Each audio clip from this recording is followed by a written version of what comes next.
swerving round and round, chaotic bumblebees abound. On a bus so strange and free, collecting buddies full of glee.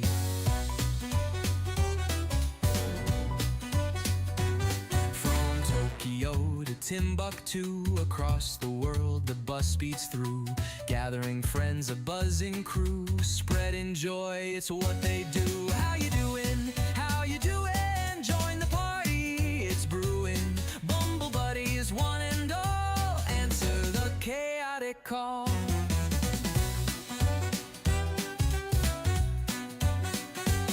Oh, over mountains, through the seas, the bus keeps rolling, if you please. With every stop the laughter grows, a symphony of happy throws. How you doing?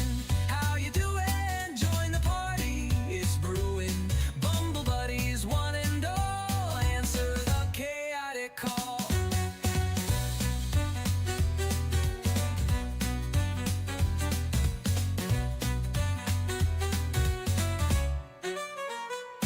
The world's a stage, the bus a hive, where bumble buddies come alive, dancing, buzzing all around, joyful chaos can be found. How you doing? How you doing? Join the party, it's brewing. Bumble buddies, one and all, answer the chaotic call. So if you see the bumble bus, don't hesitate, just jump on, 'cause we're always looking for a friend. The chaotic journey never ends.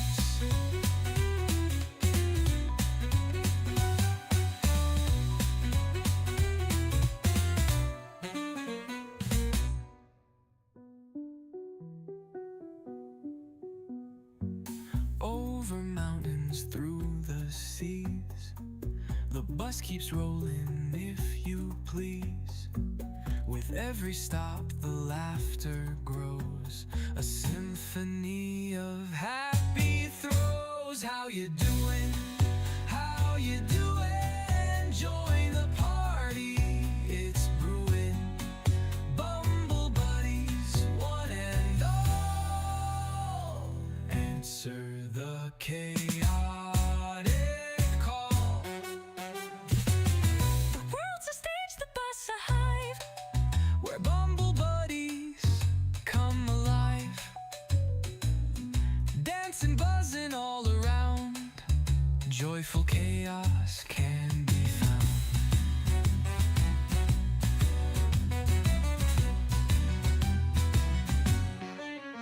How you doing?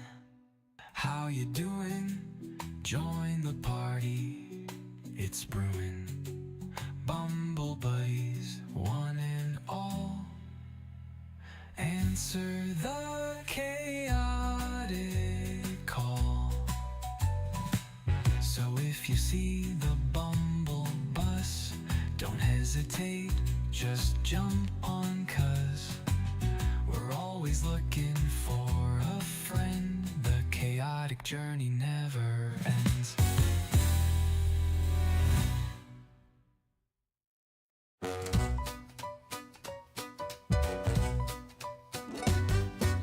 Buzzing, swerving round and round, chaotic bumblebees abound. On a bus so strange and free, collecting buddies full of glee.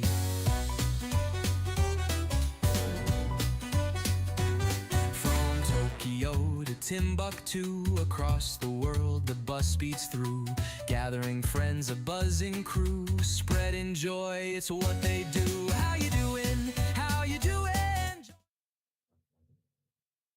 Sorry about that. For some reason, the Twitch integrated throwing system is on the wrong window and it won't fucking move itself. So, don't really know what to do there. But it's being a little bit of a pain in the ass.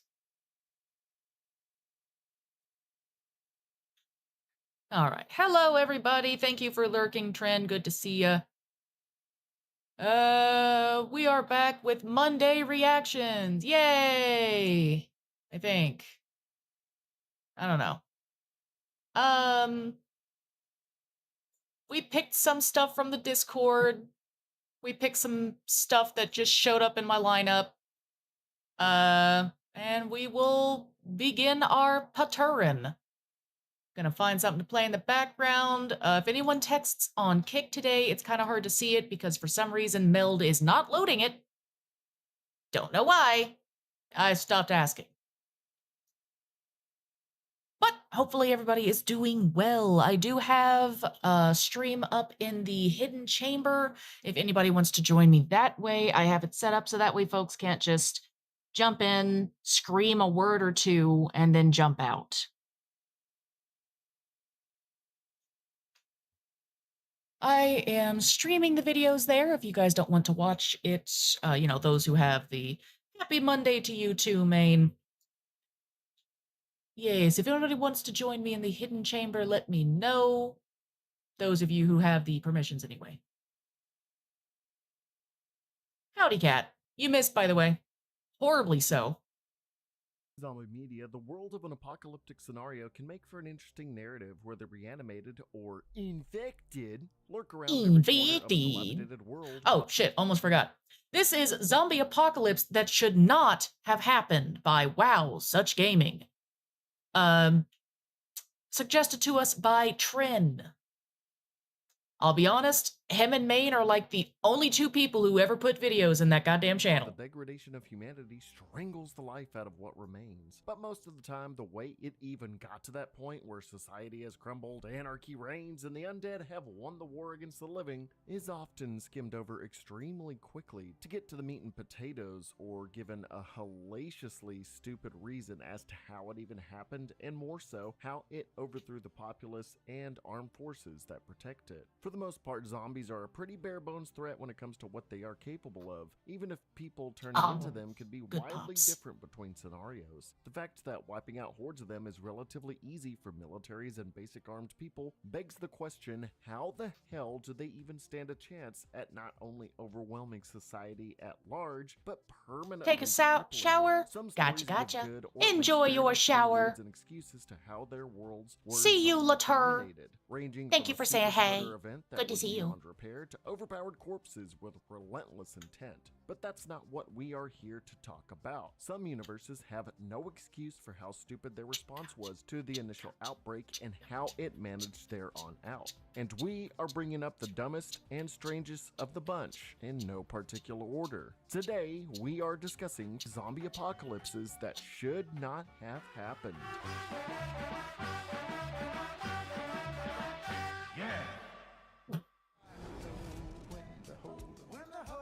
Starting things off with the zombie multiverse from the mind of Zack Snyder himself, a military convoy transporting a biological hazard shipment across the Mojave Desert when suddenly a newlywed couple, not looking where they're driving, smashes into the oh-so-important cargo vehicle. The personnel apparently have no knowledge of what's inside. Slowly approaching, they that's see the fucking critical stupid. package was an alpha zombie with super strength, high intelligence, and superb combat skills. It being able to wipe out the entire squad as it infects and bites everyone before they ascend over the nearby hill to see New Vegas. I mean, Las Vegas on the horizon. From there, all of Las Vegas is quickly swallowed up as we see a montage of chaos as normal people trying to celebrate in the City of Lights being taken into the dark by the undead. Now, it makes sense for the pandemic of undead to stay relatively contained within the confines of Vegas's city limits, considering it's just an expanse of endless desert. Hello, Jam Frog. Welcome to the shit show. To want to stay where people are more likely Happy to Monday. gather. But not only that, but the alpha zombies of this virus will also lead and direct the hordes, so We're gonna try and see if we can play some Subnautica in the background because I still need to work on that with base. Animals being able to be infected and That shit takes forever. Teaching zombies how to work as a unit, and with them being completely walled in, this Attack on Titan-like structure of New Vegas, all these zombies are literally fish in a glowing barrel. Societal standards and news cycles discuss how nuclear bombing is consistently delayed to human rights deliberations and government affairs dragging their feet. But something With this Happy Mondays much are potential rare, of being a national but they pandemic, can if happen even sometimes if you're one lucky. infected were to get out, or utilizing the undead for biological warfare supersedes any moral restrictions, or even the alpha zombies that are known to be pretty damn smart figure out a way to breach containment or use the hordes Alpha to get zombie. over the wall, World War Z style, you would not want to give these zombies time or other people outside the walls time to figure out something like this for it to happen. The US government and military were surprisingly able to get shipping containers to completely surround the 135-mile city area in a short amount of time, but slowed down on just annihilating what remains inside. It's like what I said earlier, they are fish in a barrel at this point. They can't get in or out. And don't get me started on how the original alpha zombie even broke free from its containment to get to Vegas to turn Magic. overnight. A military convoy would not be disrupted as vehemently as this over a sports car of two newlyweds going full speed into their transport car. You know, I think military vehicles would be just a little more durable, and shouldn't the I mean, you'd soldiers think have some kind so, of but inkling of nah. what's inside? I get it, it's top secret, but this is something that cannot break free or get loose. I think that would have been stressed even if they didn't want the zombie thing to be known about. But still, when all hell breaks loose and military strikes start happening to quell the zombie hordes of Dead Vegas, they go from bombing the Dead hell out Vegas. of the city to dropping Aw, in not the paratroopers king. directly into visible Bro, I love hordes of zombie hundreds anything. of I am zombies. such a fan of zombie It would be movies, a zombie heist mission to games, zombie breach into a casino books. to retrieve I just like tons of money, zombies. and it's because of Zombies are that cool. that one person escapes the city, finally being nuked, only to spread the virus as he flies away via jet, but not turning from his bite wound until much later. All of this could have been prevented. I am a You huge have fan of the horror. resources. You know how deadly this zombie virus is because you were transporting it in the first place. They're acting like Exactly. Mr. House has anti-missile defense systems to protect Las Vegas. If they would have just did what Fallout couldn't and nuke Las Vegas from the start, There you none of go. this would have happened in Bam. the first place. Problem solved. Plus, did we really have to make it into a time Although they loop did thing? kind of try and Yeah, figure just that look out into the in movie. Resident Evil, and that There's didn't work so apparently well. zombie robots too. I don't even know What? what to think, but this shouldn't have started. Zombie robots? Okay, he's dead. Let's go get him. That's another one for the fire. Oh yeah, no, I'll definitely agree. It got All the working oversaturated, zombie kind of when I was going through high apocalypses school, but at together the same since time, they're I still love the fundamentally genre. I the just same. wish it would virus had that a infects little bit more every living justice to person it. on Earth, most likely via an airborne pathogen that eliminates any person upon death, so long as the brain is intact. Bites from the fully turned Wilsboro fever that kills a host just so they can become a zombie, aka walker. These zombies are probably the least threatening of anything we will deliberate over today. I'm waiting for sunlight being, to for the show most up. part, I ain't gonna slow, deal with the stiff, fucking ocean at and night. dim-witted, albeit with tons of durability. I'm so tired of and this ocean at longevity.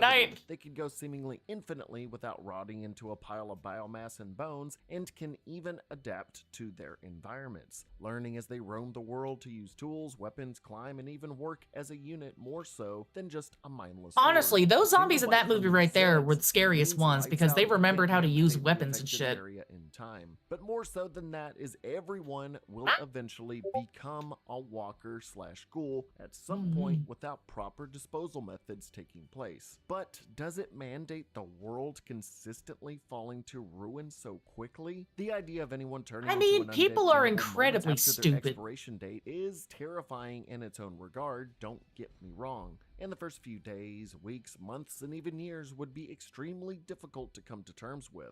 Those that perish via means like terminal illness, roadway, workplace accidents, sudden complications, and even suicide could come back and seek to devour the living nearby, bearing witness to a loved one, a friend, or even a stranger coming back without any semblance of themselves. Aw, besides thank their you, own Maine. visage, would be a bitter pill I that appreciate. many would not be able to swallow. Chaos would be guaranteed within the first few days and weeks, but the reality would be quick to discern for many. Many would continue to fall prey to someone dying, coming back and being bitten, either due to being in shock, being asleep, or being preoccupied before being bitten or eaten alive. But humanity would adapt to this new fact of life, I'm more than sure.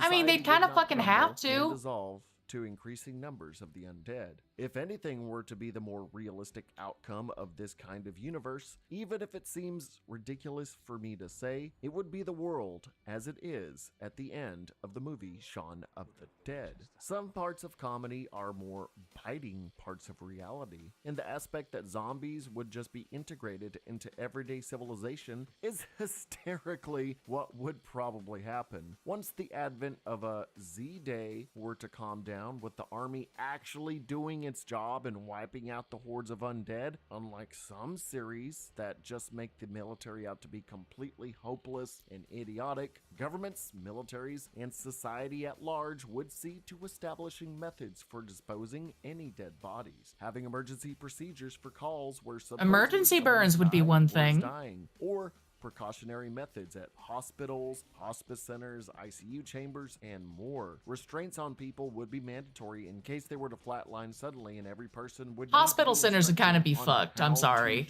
Like, it doesn't matter how quick you've got that shit set up. They'd still kind of be fucked. Were to pass away to prevent reanimation and for other people not to be infected by What you the fever. doing? As Been dark a and grim while. as this case is, it would be a part Hope of you're a taking care of reality that yourself, honey. everyone would start to become accustomed to.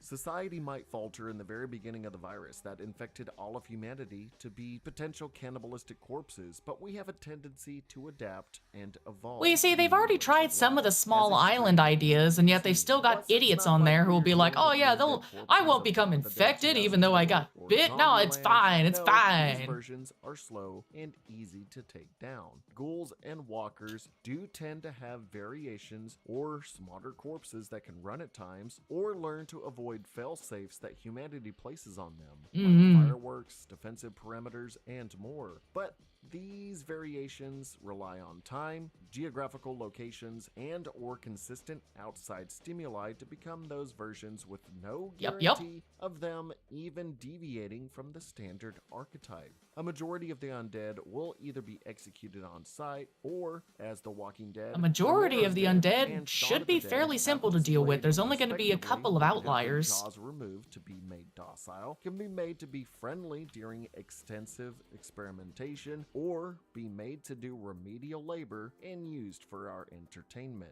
with all three being very likely as the zombie apocalypse becomes nothing more than just another footnote in human history.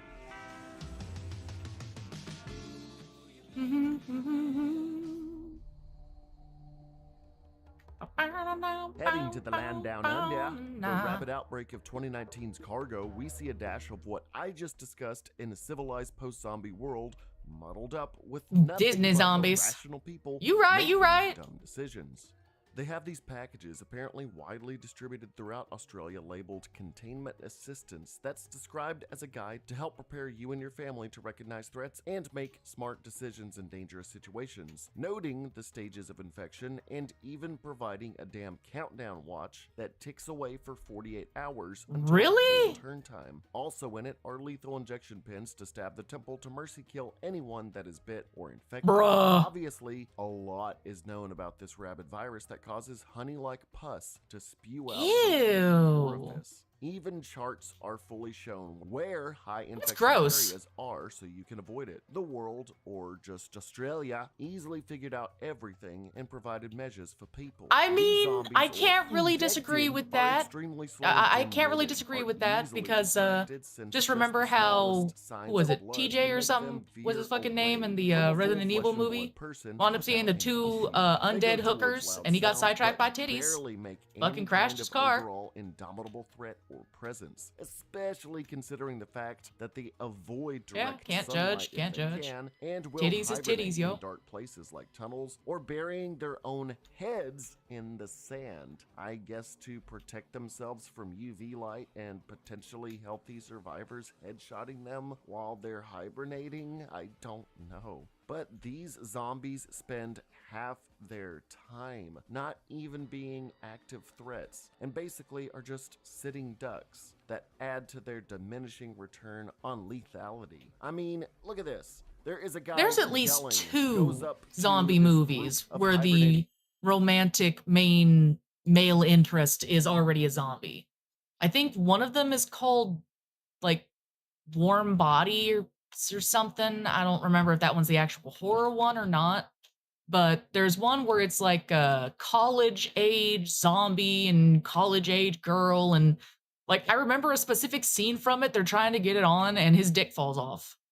And she ends up like coming up and screaming and like just kind of flailing it around. And I'm like, what am I watching? But by that point, I was already a couple hours in and I wasn't just going to waste all my time by shutting it off. So I finished it. There was also another one. I don't remember much about that one. It mostly gets overwhelmed by dude's dick falling off on that one movie. But there's also the one where it's like nothing but a strip club, and one of the strippers gets infected, and then it's like I don't really know what the hell goes on, but basically it slowly infects all the strippers, and then they become like angry zombie strippers, and they're trying to outstrip the other stripper. It was a very confusing movie, and you know what? I recommend it. It's funny as hell.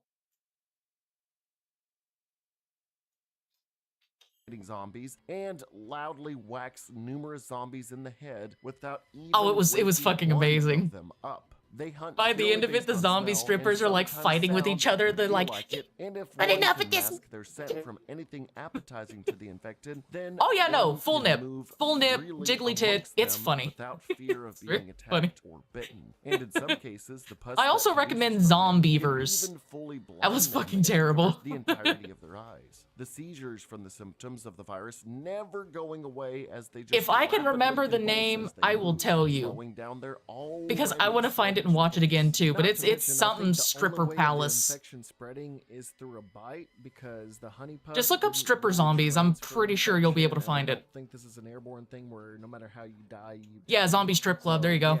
Yeah, avoiding getting bitten by these things seems incredibly easy. Or for them, not. But in reality, yes. Hell, indigenous tribes of Australia are able to basically turn the zombies into pets, mules, and more with barely any effort due to just a little blood and meat. Something you can just find lying I around will cut in you. your body. Or just at a market or out in the wilderness. That and all the tribes needed were pointed sticks and fire, and they easily wiped out a horde. That's of right, you these better fucking infected run. in minutes flat. Something people with guns and basic weaponry would easily be able to accomplish. A squad with a few guns could clean house, no question.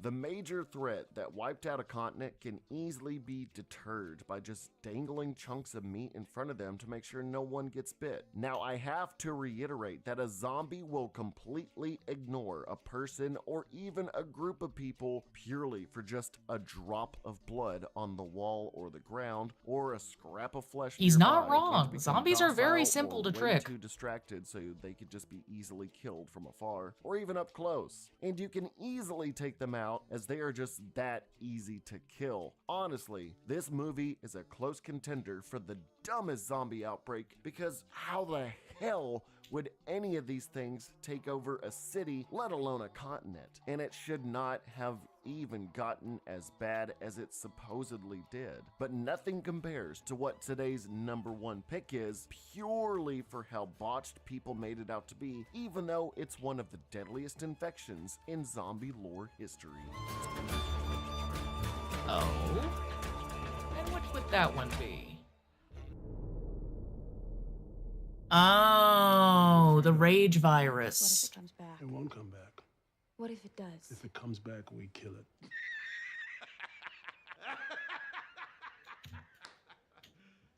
You serious? Topping the charts of today's video, and probably the single most dumbest way for a zombie-like outbreak to even get started, or in this case, restarted, is the one that spurred from 28 Weeks Later. Don't get me wrong, 28 Weeks Later is an amazing, dark, and bloody film that I will always rewatch and enjoy, especially for But its it has opening some of the scene and dumbest helicopter plot blunder lines. scene. But holy hell did everything leading up to the rage virus finding its way back into the minds and bodies of human hosts While not eating make Wendy's. There any you sense go. whatsoever. All throughout Man, I 28 miss Days back Later, when we Wendy's see the wasn't so rapid fucking sway that expensive. Great Britain was Can't afford shit overrun, anymore. How fast and easily the infection can be spread via blood, saliva, any kind of bodily fluids that can turn a healthy host in a matter of seconds, and how infected starve themselves out due to their constant, irrationally angry state without food and water. Great Britain, after thousands of people are drenched in an irreversible animosity I do plan and to at some violent point, blood-soaked yeah. It probably massacre, won't be is until seeing after its the move. population of infected I'm die kind of off. scattered and all Without over the suitable place, hosts, so the rage virus can be quelled.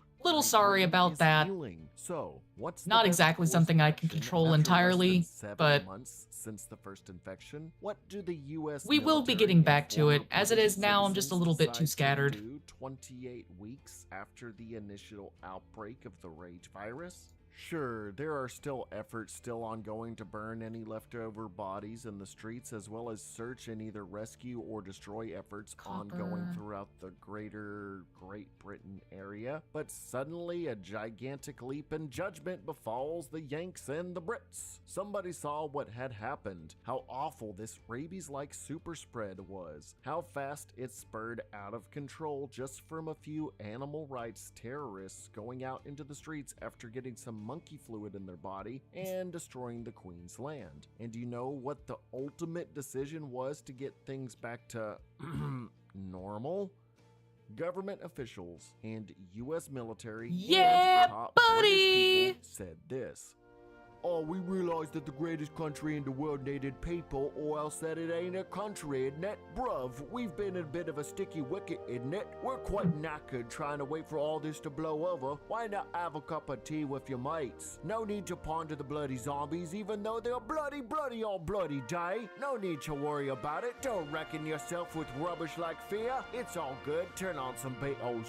Don't worry, my British accent is flawless, and if you say otherwise, I have the 23andMe DNA results to show you right here. I'm like over 90% British, so I think I know a thing or two about my homeland. But yeah, they Sure straight you up do. said, let's go ahead and fly and bus in hundreds, thousands of British citizens to this condensed area barely kilometers away where cleansing efforts are still being made. They're Yeah, that's the still thing I never fucking underway. understood. And Are then they you just let the kids absolutely walk fucking through. daft? All this for the purpose of repopulating Britain, returning Like, not only that, but they saw the kids go through.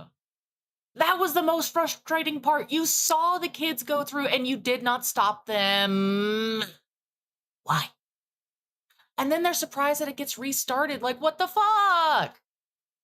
to normalcy, and whatever other examples were provided to put other viable meat suits in arm's reach of a viral. Why would you bring hundreds of people, civilians, It is. It's horribly realistic and I hate it. Is still underway with cleaning efforts. Why are you having a soft opening to fucking Britain when you're not 100% sure that the infected are all dead or if it's even completely sanitized yet? A disease this contagious would have this place abandoned like Chernobyl, just with less radiation and more blood that turns you into a Karen at Black Friday trying to get $5 off her pressure cooker. And not only that, but freaking children are able to sneak out of the established safe zone despite dozens of armed officials standing guard above. And even then, we have Hawkeye and others watching them leave. And they're just like, kids will be kids. Ha ha, we got two bogies. Roll Tide, yeehaw. I'm Captain Falcon, Hawkman, yeehaw, America.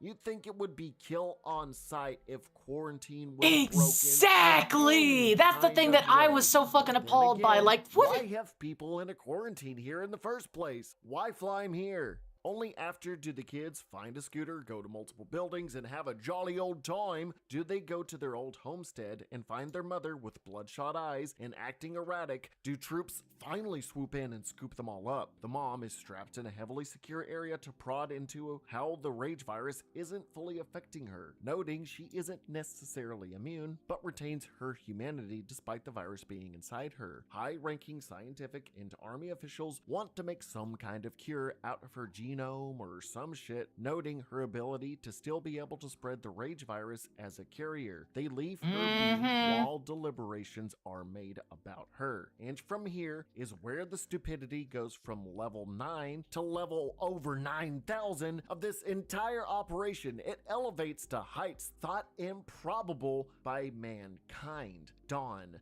the man that abandoned her at the beginning, the man that was known to be the father of the two kids that just breached containment and risked infection to accidentally find their infected mother, who officials could easily connect the dots on him having probably a relationship with his wife or even just the mother of his children. The man who would have a relationship with their wife, am I right? Janitor has high-level clearance to access anywhere in this facility, including the room she is being held in. No legions of security around this genetic lottery ticket. No cameras peering over this harbinger of potential virile annihilation. Nothing. He just waltzes in like, "Oi, I'm Scottish and I'm here to clean the mess me bum of a wife did. I did. Don't mind me. Just going in for a bit of a peek up the old girl kilt and maybe even a tug on her old bagpipes, eh? I don't have a really good Scottish accent. I don't claim to have Scottish DNA. But he just strolls up to her. No armed guards anywhere. Has a heartfelt conversation and then kisses her. Kisses her? What kind of no skill? That is the part that just would have clearance fucking to a quarantine room. obliterated any kind of Wouldn't there be common sense in this fucking movie for that kind of clearance instead of the guy that cleans up bird shit outside the building? And he kisses her. Ironic and then she eats her eats his face. Like, who's fucking surprised? Well, apparently he is. The is. reason for this being #1 on zombie apocalypses that shouldn't have happened. And I did say no particular order, but this one takes the cake. His singular kiss with his wife causing him to become infected, and from there being easily able to take down every single armed soldier he lays eyes on without issue is absolute insanity. I could maybe see him infecting 1, 2, or even 3 dudes, but after the count gets up there, any trained guy with a rifle would assess the situation and would gun this bloody bloke and his new infected chums down on the spot. You're telling me the infected Dawn took out multiple American soldiers with guns? You're telling me Americans forgot how to fire guns? What kind of universe is this? Apparently confronting ravenous civilians that are about to kill them has them saying some Marvel one-liner like, "This is above my pay grade. Hell, living is above my pay grade."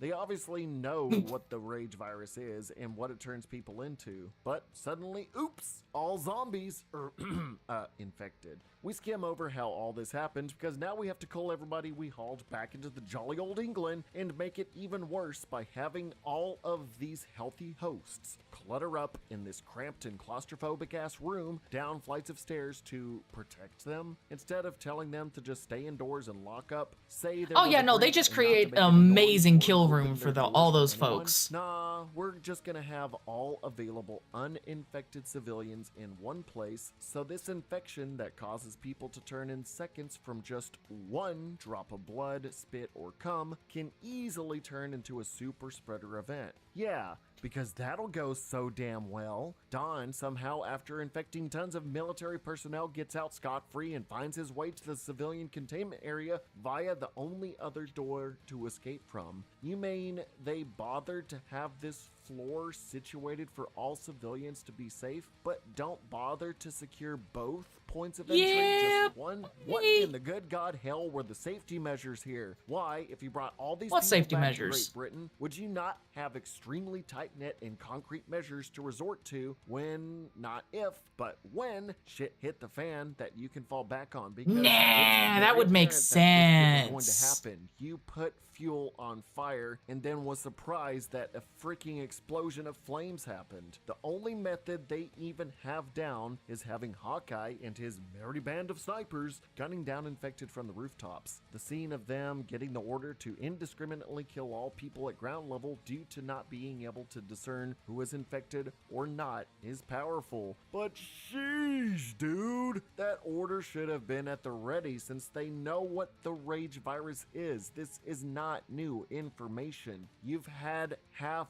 a year. They then proceed to firebomb the shit out of Britain, but Don still survives because he's just hiding in an alley. They think the sun is immune and can be a key for a cure, and soon they see officials going around using flamethrowers to cleanse the city and any person they find. You didn't think to do this 28 weeks earlier? The bombings and hazmat pyromanes were reserved for when you actively knew the threat and threw more people into the biological bonfire? The movie ends with the horde fastly approaching Paris, somehow the infection of 28 weeks later being able to reach other countries, while 28 days later, the infection with no bombings or rushed military aid or nothing of that sort was kept within one country. Everything about 28 weeks later's outbreak is absolutely bonkers. I love the movie In and Out, but out of every zombie outbreak I can think of, nothing sticks out more to me than the sheer stupidity of bringing people back to a country that 28 weeks ago was brought to ruin by the worst virus the world has ever seen. And to add insult to injury with a dash of salt in the wound, the botched upkeep and response that took the simple kiss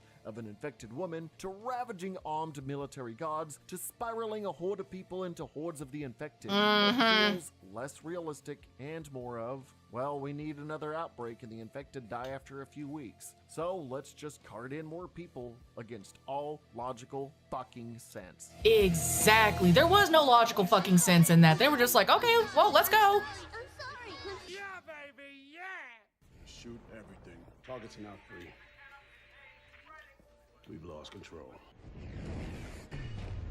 I planned on covering more zombie outbreaks that made no sense for today's video, and yes, 28 weeks later is a zombie genre movie. Do not start with that shit today. If I have to explain that one more time despite making full videos on the matter, I'll come down on you like a rage virus monkey on a PETA member. But with other live stuff, I had to limit things to today's 4 scenarios. Is there more that really made no sense to you that you think should have been covered? If today's video gets any traction, who knows, maybe we can make a follow-up and do some more. Did you like what we discussed? Which of these 4 outbreaks do you think shouldn't have happened the most? Let me know down in the comments. Big shout out to today's patrons, YouTube channel members, and big time Well, I donors enjoyed for that. supporting Thank the you, channel. Trin, for And if you suggesting wanna be that. featured on this Thank you, breakout Wow list of Such awesome Gaming, for the people, you can video. do what they did, but all you really need to do to Everyone in support the chat, be channel sure to go is to just give being them a thanked like and a for follow watching this because, well, we far. wouldn't be able to Maybe react to you this can stuff put if a they like. didn't. On to our next video in the lineup, we have How PETA Turned an Entire Country Against It Overnight by Muujin. Typically, when you see someone abuse a pet or animal on the internet, then chances are you'll probably see someone in the comments somewhere saying, "Call PETA." In fact, one could even argue that this has been a thing on the internet for as long as we can remember. But what is PETA anyway? Well, it stands for People for the Ethical Treatment of Animals. What a If only they wonderful name for an followed their own organization. Okay, well, advice. what do they fight for? Animal rights? That's awesome. Well, not quite. Here's how they describe their own mission on their website. Animals are not ours to experiment on, eat, wear, use for entertainment, or abuse in any other way. Okay, kind of extremist, right? The idea that no one's allowed to eat animals, that's definitely interesting, but most people can definitely agree with the other parts. But how is it that an organization like this managed to make so many generations of people Oh, no. aware of its existence? That's How does it have terrible. such a monopoly over the topic of animal rights? Well, it's actually all thanks to their marketing strategy. You see, ever since PETA was created in the 1980s, they knew that people had Oop, bigger I ran into brains than Pump. wondering where Fucking animals dumbass. came from and how they were processed in factories. So to truly get their message across, their strategy has always been to grab headlines by any means necessary. For decades, PETA would be synonymous with ridiculous marketing campaigns. This right here is one of the most famous examples. A group of naked women laying in coffins in public saying they'd rather be caught dead than wear animal fur. Things like this became an important part of PETA's DNA, and it would help them spread awareness about their cause and their organization to multiple generations. But that's, of course, until Gen Z came along. A generation that kind of grew up understanding what they were, but by the time they became adults, became so desensitized by the internet that nothing really shocked them anymore. PETA had used the same strategy for decades now, shock and boldness. The problem with this strategy, though, is that over time, for it to remain effective, every campaign you make has to be more shocking than the previous one. And more importantly, the line between bull If that was the shock true and acronym, then rage guess I'm a bait member is of... extremely thin. And for years Oh. now, PETA has been absolutely clueless about the fact that they had crossed it a while ago. They had essentially gone from very bold marketing campaigns that no one had ever done before to now posting an AI-generated image of a fish being cut into sushi, calling it artistic rendering, and being community Is that noted. what it's That's just plain called? embarrassing. For years now, this has been PETA's reality. They're nothing more than just rage baiters, and they failed to see that. They've completely lost the plot. And speaking of losing the plot, it turns out that PETA actually enjoys killing animals more than rescuing them. After numerous investigations spanning across multiple years, many have been able to conclude that PETA enjoys killing animals way more than just putting them up for adoption and finding them a new loving home. Why? Because they believe owning a pet dog is slavery.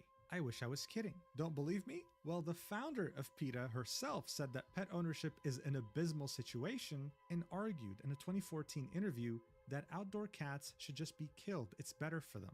By now, and we're still in the intro Yeah, of this video, no, you're this probably fucking wondering, freak of how a the hell does this woman. organization even still exist, and how can it possibly get any worse? Well, Oh, it gets so recently, much PETA worse. decided that killing animals is not enough.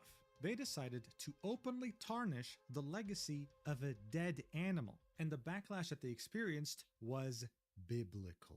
You see, Silent Suzuka was a Japanese racehorse with an unrivaled legacy. I mean, he was extremely fast and well known globally to anyone who followed horse racing. However, in 1998, his life ended after a tragic injury on the track. What really made Silent Suzuka stand out during that incident, though, is that even though he was in horrendous pain, he didn't flip out, he didn't try to injure his jockey, no.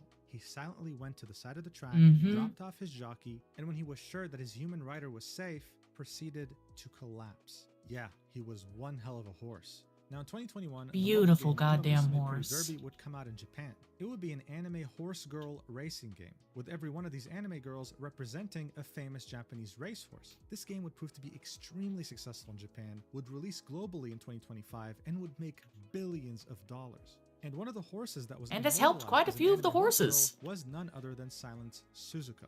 In fact, Uma Musume would even have an anime, and Silent Suzuka would make an appearance there too. So as you can see, this was a very well beloved and very well respected horse to this day.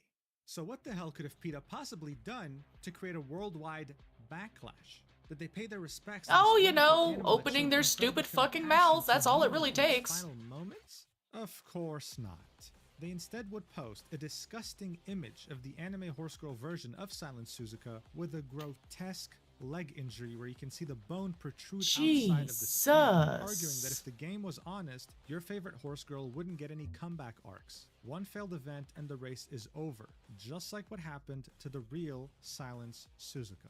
Now look, PETA had been fucking around for years and had faced barely any consequences. This time though, they fucked around and they found out. Because not only did this post get viewed 16.4 million times, not only are there 11,000 replies completely shitting on their entire existence, not only did this post get community noted, but it even prompted a Japanese politician to speak out on this disgusting behavior, as well as the owner of Silent Suzuka. Guys, this was probably one of the worst things PETA could have ever done to their reputation. More and more Oh people yeah, are no, coming to they the couldn't fact have that there's torched it fewer harder if they animals than they're tried. saving, with Japanese people in particular finding out the true nature of this company rather than thinking that they actually fight for animal rights. And unlike their usual rage bait, this time there were many people that destroyed the hell out of PETA with facts and logic. Actual real arguments that show that Uma Musume Pretty Derby did a million times more than PETA could ever hope to achieve. It was hilarious seeing this disgusting organization get pummeled to oblivion, and so that's why I thought I had to make a video about this. So you already know the drill. Let's do this. Alright, so look, as I mentioned in the intro, PETA gained prominence, or I should say relevancy, due to its shocking and bold marketing campaigns like this one right here. If dogs tasted like pork, would you eat them? What's the difference? Go vegan, showing the image of a dog with a pig's head.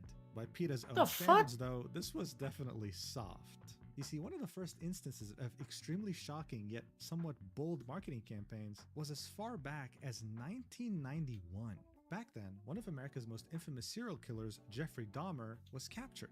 Jeffrey was someone who had captured 17 males and, well, got rid of their limbs. He would then place them in the fridge and eat them later, because guess what? The guy was a cannibal. What would PETA do? Well, they'd publish a newspaper advertisement pretty much likening meat packers to being exactly like Jeffrey Dahmer, someone who killed 17 human beings. Now, today, if this happened, no one would really care, but back then, people cared a lot. This caused No, that's still unprecedented fucked commotion, up, and it even was exactly today. what PETA wanted. From their point of view, their mission is to get animal rights messages out to as many people But as it's not possible, going to get them the which is why they attention try that to make their they actions want. It's just going to colorful get people and hating them. controversial. Colorful is a very interesting word. All in the hopes of grabbing as many headlines around the world and spreading the message of kindness to animals to thousands, sometimes millions of people. They would then gloat that this approach has proved to be amazingly successful, and you know what? To their credit, initially it was. For the first 2 decades after PETA was established, they would spread awareness over some extremely inhumane conditions that many animals faced in different areas, whether it be factories, farms, or hell, even government agencies.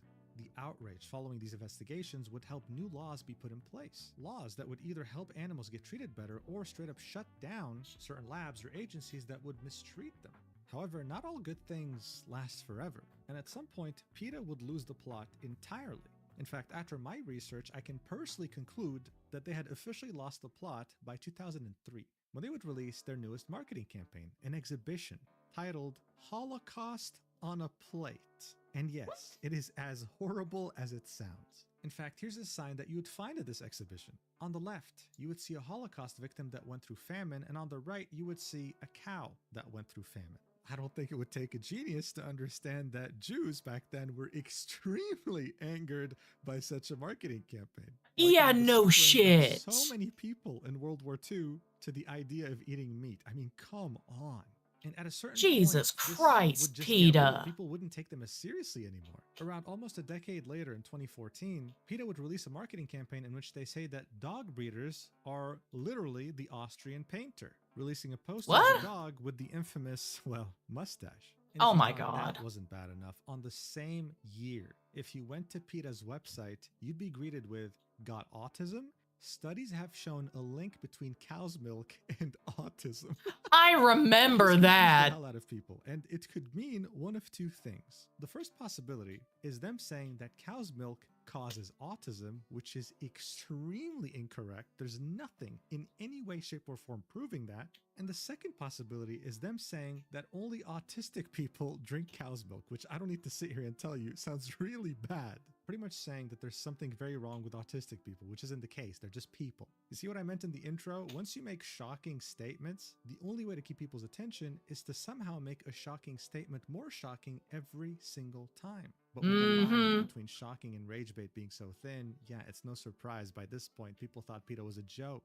Their stupid antics were starting to alienate vegans from wanting to support them. That was their Yeah, when target even the audience. vegans don't I want mean, to support you, mid-pandemic in that's 2020, pretty when people were bad. wrestling with the fact that they had to be isolated for God knows how long, PETA comes out and says, oh, hey, yeah, this happened because of you meat eaters. Tofu never caused the pandemic. Like, dude, shut the fuck up. Now, yes, this stupid attempt at rage bait is definitely funny. And while I'd love to just sit here and laugh, unfortunately, when it comes to PETA, their existence is actually a problem, especially if you like animals.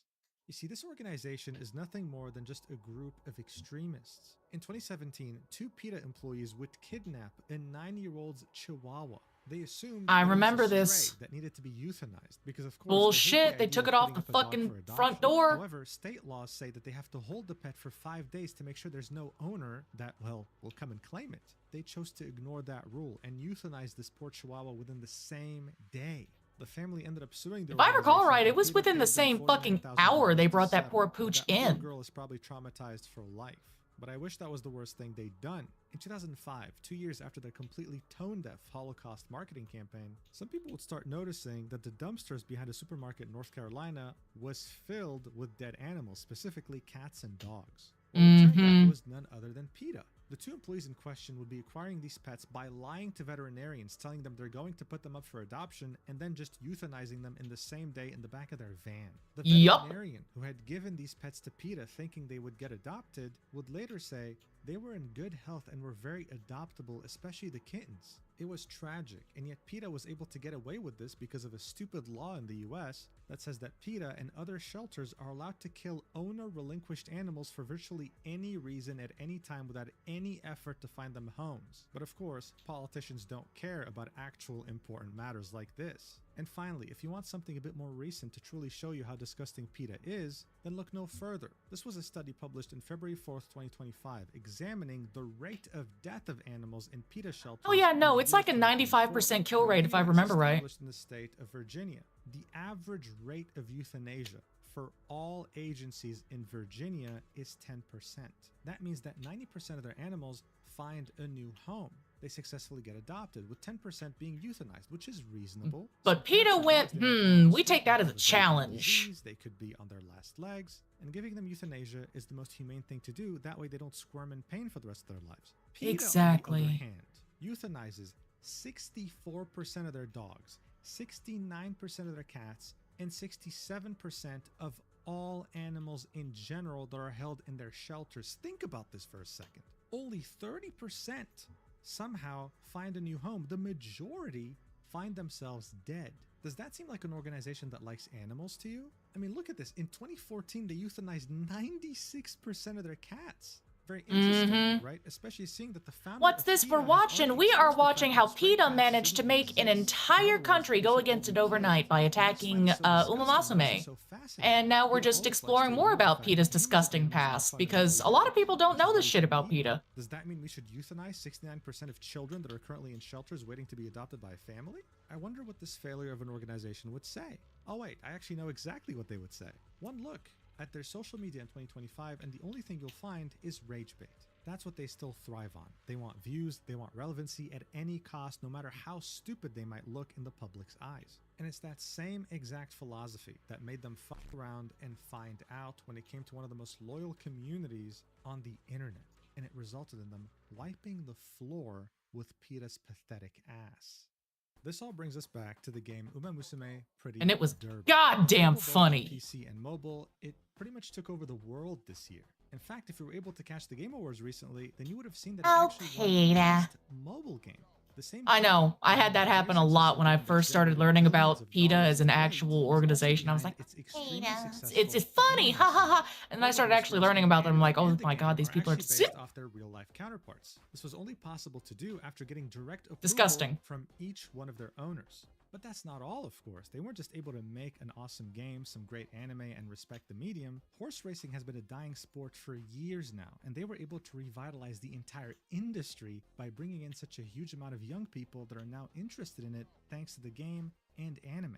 In fact, the developer, Cygames, wouldn't just support horse racing directly by sponsoring multiple events, they would also make it a point to support retired racehorses. making sure that they're not Exactly. neglected They and got encouraging grass. fans to So much donate to them. grass. In fact, ever since Uma Musume Pretty Derby had come out in Japan and then eventually came out globally, the Retired Horse Association Rest in of peace, Japan, that Urara. takes care of all retired racehorses, has seen a massive surge in donations. I mean, look at this. They had created a fundraiser back in October to create a memorial for multiple retired horses that had passed away recently, and they were able to raise 6.3 million yen out of their 10 million yen goal. Before Oh, Uma Musume, people didn't really care that much yay. about retired horses. Now they do. Isn't that awesome? Now, with all this info in mind, and this is me barely scraping the surface, by the way, how much worse does this post from PETA actually sound now? Going after a developer and a game that has done more for horses than they could ever even conceive. I mean, what a desperate cry for attention. The replies would, of course, immediately point this out, like this one that ratioed the original post by like 5 times, saying Uma Musume does more to the welfare of the horses it honors than misleading and self-serving posts like this do. Do better or be quiet.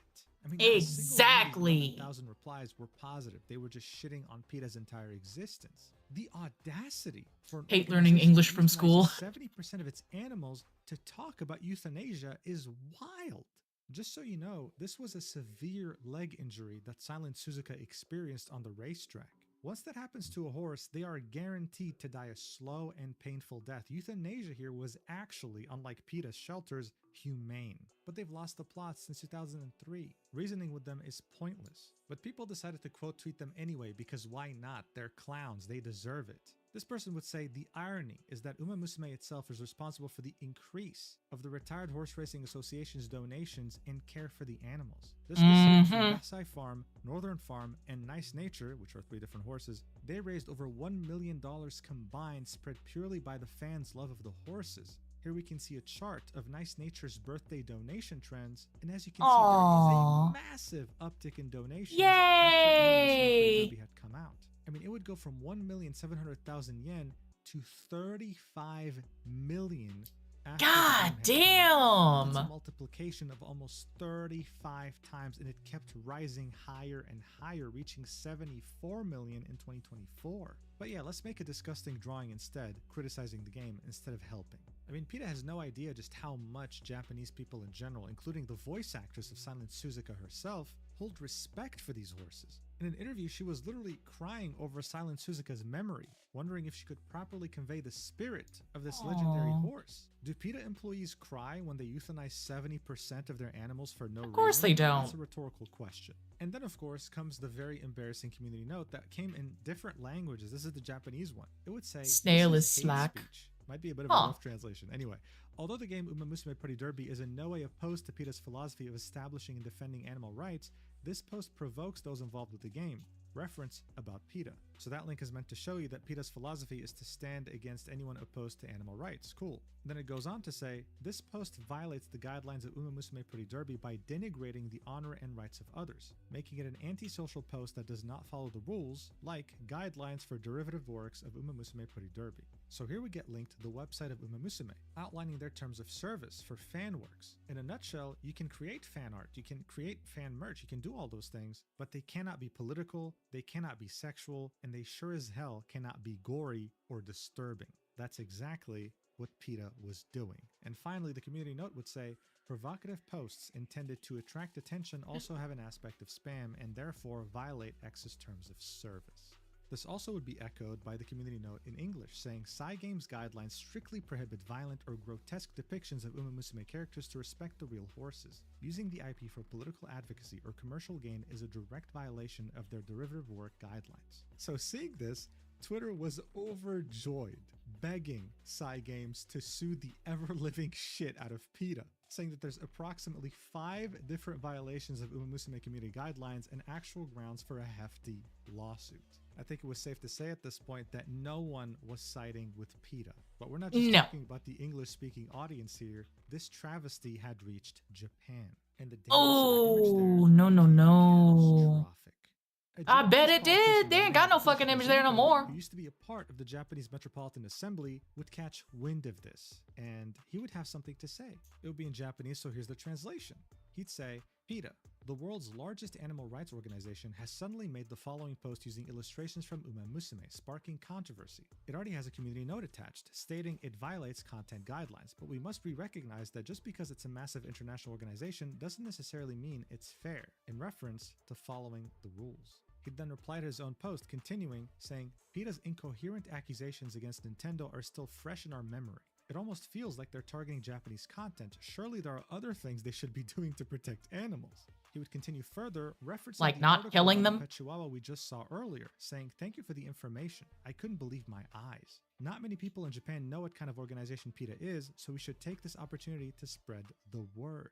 See how much damage this did? Look, this philosophy of bad publicity is always good publicity? No. Japan was under the impression that PETA actually stood for animal rights. Now they're finding out what kind of organization they truly are. In other Yeah, words, buddy! they found out. But the finding out part decided to show your ass to the world, and damn, you don't want them to look. Silent Suzuka would say in a quote tweet, straight up, go to hell, you shitty organization. This would get 3 million views, 75,000 likes. I mean, straight up full support for this guy. And he's totally right. Someone replied to the owner's post saying, I remember Suzuka's fracture being a comminuted fracture where the broken bones didn't protrude out. Not an open fracture like in that organization's picture where the bone is visible from the outside. But was I wrong?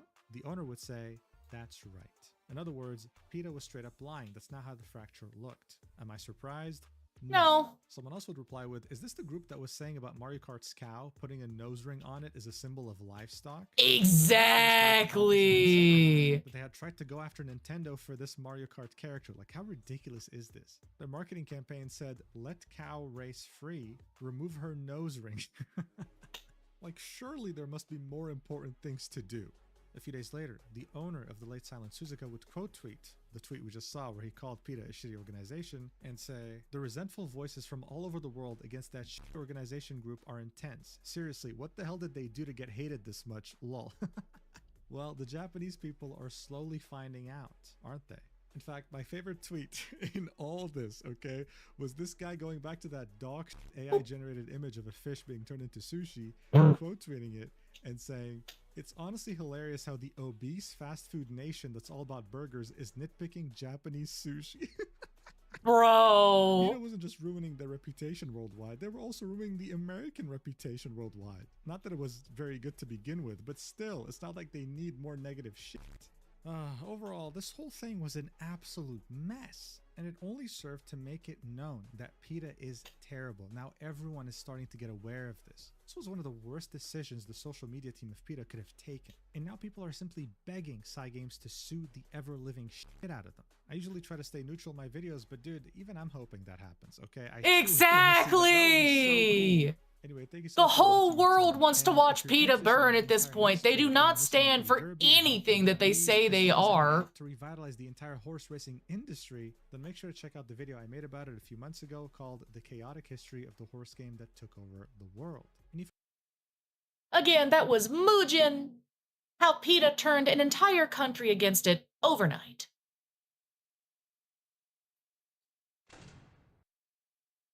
Next up is Dumbest Survivor Decisions in Zombie Apocalypses by Wow Such Gaming. Do you like to live? Do you want to survive and not be eaten alive by the undead?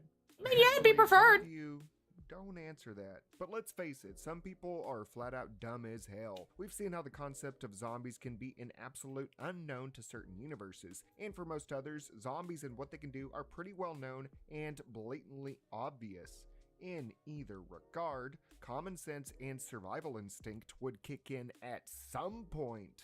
You'd hope. Right? If there's one thing I've learned in my nearly 33 years on this planet, people find new and exciting ways on how stupid fuck they can themselves be. over. Across many scenarios, survivors that face off against the undead will suddenly lose all semblance of intelligence, whether it be for plot convenience or just for no reason at all. In some astoundingly idiotic cases, do people go above and beyond making single brain cell choices with these zombies around, often leaving them in danger or dying as a result. And that is what we are here to talk about. Today, we are discussing the dumbest survivor decisions in zombie apocalypses. We have a lot of stupid ground to cover across the zombieverse, so as to not stretch this out longer than it needs to be, I just have a few things to say. This list will be in no particular order or ranked in level of idiocracy. As Mama always said, Stupid is stupid does, Mrs. Blue. I'll There you try go. to only discuss the dumbest decisions per installment of a franchise, not just one instance per universe. You can also I don't think I have. If you want to post that in the Discord, though, we could probably watch it today if you want. It doesn't have to make sense because it's not real. Well, duh. But it doesn't deter how stupid some of these are for me. And it's YouTube, so I have to say the time-honored tradition of saying these are my opinions. And my opinions are correct today. Comment if you disagree with anything I have to say, because it helps the YouTube algorithm either way. Let's start things off with a movie that was riddled with bad decisions. 28 weeks later, I asked both Twitter and my YouTube community tab what they thought was the dumbest survivor decisions in zombie media. Fucking all of it in 28 weeks and days. His infected wife and starting the second rage pandemic. I argued that was not the dumbest choice though, not even in the movie. Sure, Dawn having clearance as a janitor to access a carrier of the rage virus and then kissing her was stupid on on so many people's parts. But the fact of the matter was that London wasn't even fully cleared of the rage virus yet. They were still True. burning bodies, leading quarantine efforts, and most places were still riddled with corpses when they flew in hundreds of healthy people. With how infectious the rage virus True. is, why start rushing people back in? Yes, you had a quarantine area, but still, hell, the military even allowed kids to break this quarantine for hours. And when shit hit the fan, the military's plan was to corral all these healthy people into a dark, cramped, claustrophobic basement together like fish in a barrel, just for an infected Don by himself to go to town on them with no security. Yeah, buddy! Down, the US and British Armed Forces made one dumb decision after another with no rhyme or reason to any of it, leading to Europe experiencing a worse outbreak than before, making the choice to just willy-nilly thrust people into a condensed area to live and then cram them all together into an even more condensed area when the outbreak is happening again is insanely stupid. There wasn't better lockdown procedures in place for this possibility, nigh eventuality? No? Just gonna act surprised when a virus that could spread instantly from one drop of bodily fluids gets out of control again? You Yup. can't say Dawn was stupid for kissing her. Sure, but the military made every possible stupid decision to allow that to even be a possibility. He's not wrong. 28 years later, trump the sheer amount of stupidity displayed in 28 weeks later? Well, we will find out next year when we see the third film shot entirely on iPhone 16 Max Pros. Yes, this entire film was recorded on phones. It's a whole minute long. Doesn't mean the past Ooh. wasn't ripe with stupidity as well. 28 Days Later was more gritty and raw. When it came to apocalyptic choices, things got really dumb with the rogue military outcasts. Now think about it, they had everything on lockdown. Tight security, decent rations, radio communication, impenetrable defenses. Despite them being disgusting people the second women showed up, or when someone questioned their authority, they knew how to survive. Yet when one of their own, Mailer, became infected with the rage virus, the surviving members decided to say, screw it! Excuse me. Instead of executing the new health hazard, they decided to knock him out and chain him up outside. It's the thing I don't Keeping understand. him Like, why around as a do you do that? A guard dog, lunging and ravenously growling at anything that draws near while he is chained up. Now, why do this? I get you're all psychopaths and shit, but the fact that Mailer vomits blood repeatedly should be an indication to just kill the man. One drop of blood can infect you, so just leaving this puking, rabid person at your front door via a single chain? Why? It is an incredible risk to have something that can turn one of y'all in seconds from super far away. But hey, anything to give symbolic retribution at the end of the movie for Jim and Mailer. In the vein of movies that keep dumb decisions rolling between sequels, we have to look at Zombieland. It attempts to be the comical version of Zombie Survival Guide, with steps along the way on how to survive a zombie apocalypse. But each character likes to make a contest of how stupid they can be. Wichita was pretty high up there by taking her sister to an amusement park by themselves to attract every zombie in a 3-mile radius. But the celebrity cameo of Bill Murray certainly takes the cake in dumbassitude. Living well into the Yeah. of his mansion with no issue, Mr. Murray describes how dressing as the dead let him navigate the world undetected. A concept do I never deconstruct brought things? up again, by the way. Wichita and Tallahassee cook up the brilliant scheme to have Bill scare Columbus, who had not met Bill Murray yet, not knowing of his alive or dead status. Yeah, coming in groaning like a Romero zombie, which the zombies in this series don't even act that way, is a great funny idea. Moaning in the dark while their guard is down and their firearms are within arm's length? What could possibly go wrong? Bill Murray getting pumped full of buckshot in his chest was deserved, as this is a reactionary world now. You can't risk getting bit just because you saw Bill Murray's zombie coming at you. They are in the dark and their attention was divided by the movie they were watching. Trying to YouTube prank scare people like this is just asking to call shotgun on a one-way trip to hell. As far as sequels go, Zombieland 2 one-ups its predecessor in stupidity, the catalyst for the whole movie being Columbus proposing to Wichita, with her response being to take her sister and ditch their group unannounced. Having survived the zombie apocalypse with them for over 10 years, Damn. just ditch a safe place and a solid team you can trust over a marriage proposal? Well, it's not really Trent's fault that he's the only one who posts videos in there. However, Ever. her pulling that stunt is chump change compared to the hippie commune. A whole society of people living as pacifists in a tower? The only way of being a part of this community is by handing in all of your weapons for them to be smelted down into metal jewelry. So you are actively avoiding harming zombies, the things that will gut you and eat your entrails. Make love, not war, against feral cannibals that don't have any kind of sentience except to eat. And you're gonna destroy every single gun in the process. And on top of that, you're going to fire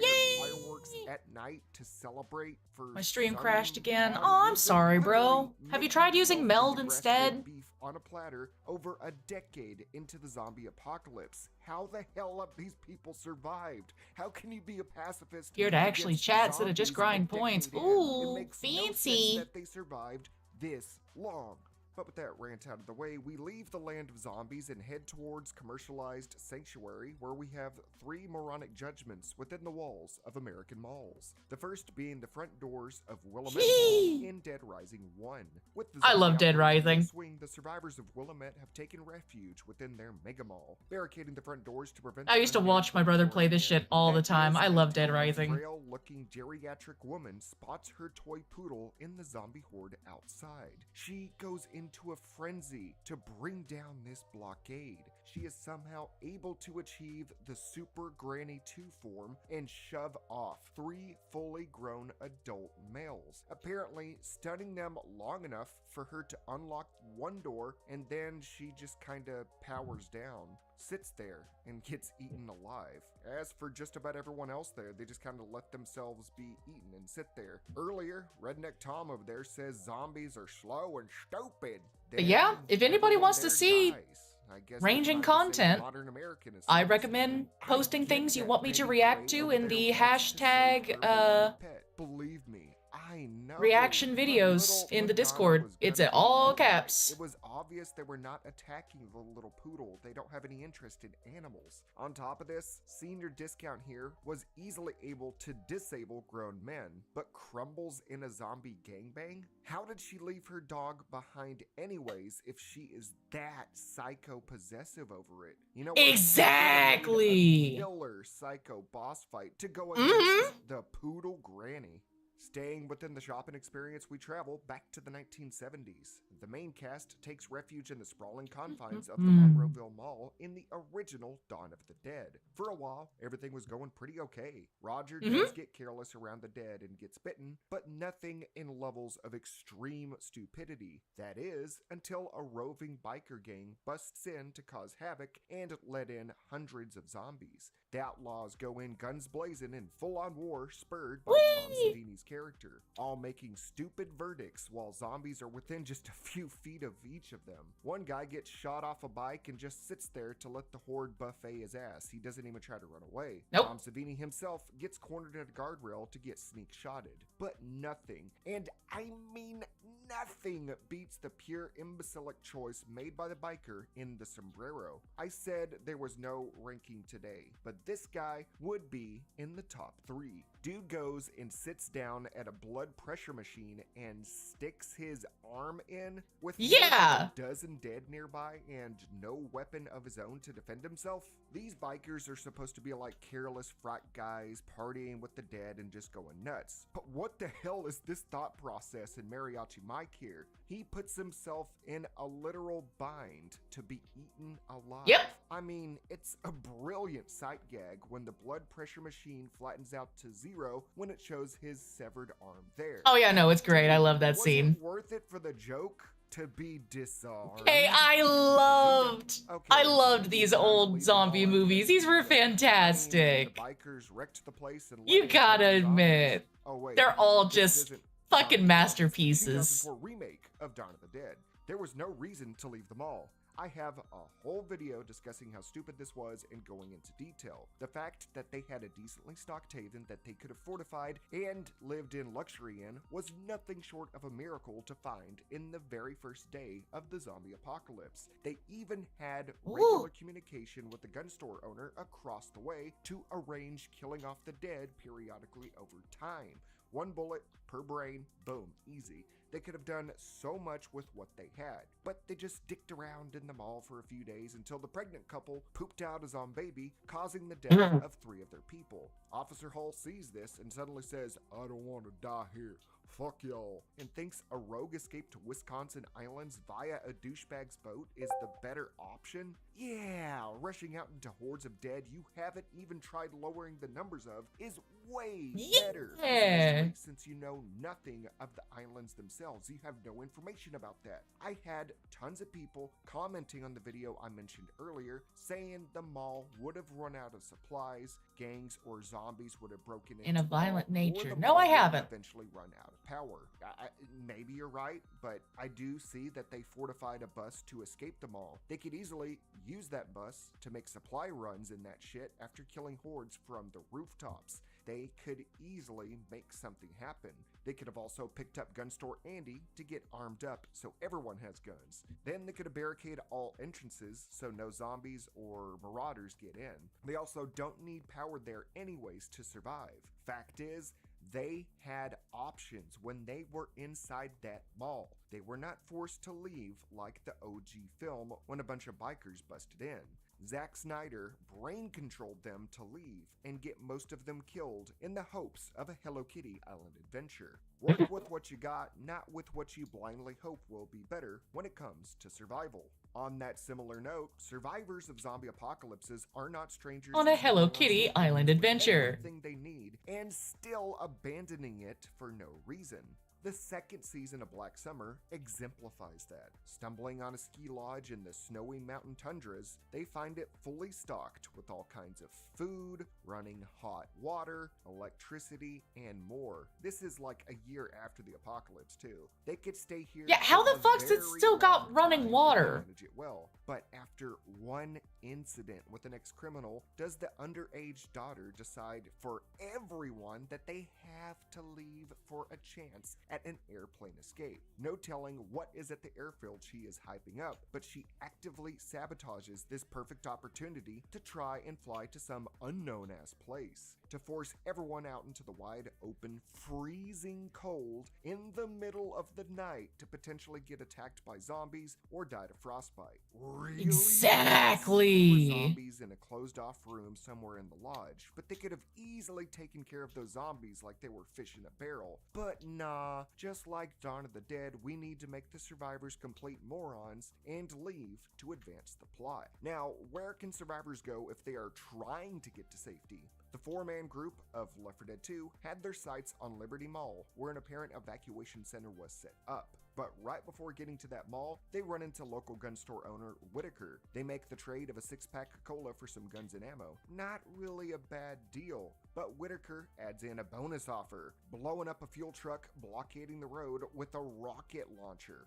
Sure, Hell yeah! it is an inconvenience to have to crawl under or climb over it or go around it, but is it really better to just explode such a gigantic vehicle? Not only would that attract infected from Don't worry about it. around, but you also risk debris flying at you in It's a been Final snowing for a Destination week. like Oof. fashion, possibly killing you. But it's Left 4 Dead, and doing shit like this just to get a few feet forward is the norm for the series. Now, trying to get to places can be a difficult task in the ghoul-ridden world, so it doesn't make sense when you take the longest and most dangerous routes to get where you're going. The Last of Us 2 does this in spades. You may say the controversial sequel had many dumb decisions, some more on the narrative, but from a survival aspect, Abby and Lev's medicine run to the hospital to save Yara's arm was pretty dumb. Choosing to go up a tall skyscraper, to go across a precarious crane to possibly fall to your death, only to descend another skyscraper as their way to cross a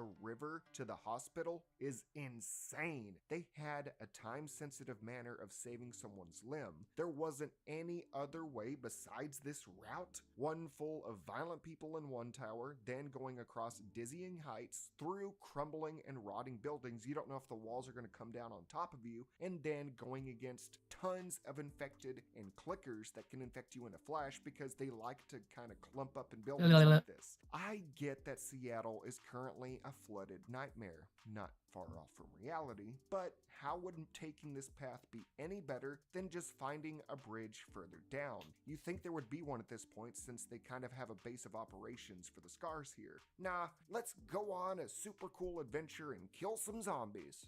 But journeys can be muddy with bad decisions. Destinations can be even worse accords. One being Shaun and Ed's decision to take everybody to the Winchester in Shaun of the Dead. Shaun wanting to save Liz, his mom, and whoever else is attached. I felt so bad for his mom. Their homes, saying a pub is the only viable safe haven in their small English town of East Finchley. While it is Shaun's comfort zone and personal refuge during his normal life, this symbology ends there when it comes to surviving cannibal corpses. David goes off on a rant about how stupid of an idea it is to be somewhere with windows everywhere that can be easily And he's not fucking wrong. One of them. And how the only food is snacks, peanuts, and booze. That and the only gun is a Winchester rifle that they don't even know if it works or not. When shit does eventually hit the fan, it takes all but a few minutes for the pub to get swarmed and up in flames. Would have been exactly and boarding them up, but nah, let's have everyone but 3 characters die in the end. Yeah. From England to Ireland, the journey can still be wrought with bad decisions. For the group in Anna in the Apocalypse, getting to the school before sundown when it gets dark is imperative. So to do that, they decide to cut through a darkened Christmas tree warehouse to save time. It makes no sense to go somewhere you can barely see, with tons of trees to hide threats, to an exit you don't even know exists. Why would cutting through a building save time when you can just run around it? Why pull a Last of Us 2 and take a convoluted route full of unknown dangers? To save time? Nah, to give the writers a setting they didn't know how to write their characters into. No realistic person would look in this dark hollow and say, this looks like a much better shortcut, this will definitely save us time. Yeah, exactly. Avoid the darkness of night by rushing to the school, so they rush into a pitch black warehouse to achieve that goal? Arriving at your objective can be one of the most dim-witted things you do if you are not prepared. Army of the Dead gave a glowing example of what the fuck. Yes, the idea of pulling off a heist in the quarantined Las Vegas before nukes are dropped is dumb as hell, but the stupidity of most of this movie is dwarfed by a simple few-second clip. Near the beginning, when Las Vegas is being overrun, survivors fight the dead while bomb strikes and jets fly overhead. The US Army decided that they needed to drop in paratroopers in the midst of all this. These guys only armed with pistols as they slowly descend into waiting hordes. Yeah, that's the thing that's fucked up. Like, why did you feed the zombies like that? Zomboids. Why even send in troops in a manner that turns them into Uber Eats for the dead? These exactly. At the beginning of Dying Light 1, was the plan to airdrop them in and have them... I have no idea. I can't even think of a reason why the army or these guys are even being sent down. Some people are saying, oh, the jets crashed and they ejected out of their jets. I don't know how the jets would be crashing in the first place. None of this makes sense. It's just a dumb sight gag with no punchline. Let's have dozens of troops drop in on the zombies to get eaten, despite already bombing the zombies and walling off the city. Brilliant! Failing to acknowledge the zombie threat is stupid in its own regard. In Dead Island 2, taunting one is just as dumb. Yeah! A Hollywood agent named Ronnie Redford goes up to a window during a scavenging run to see his ex-client Nikki Gutt appear at the window.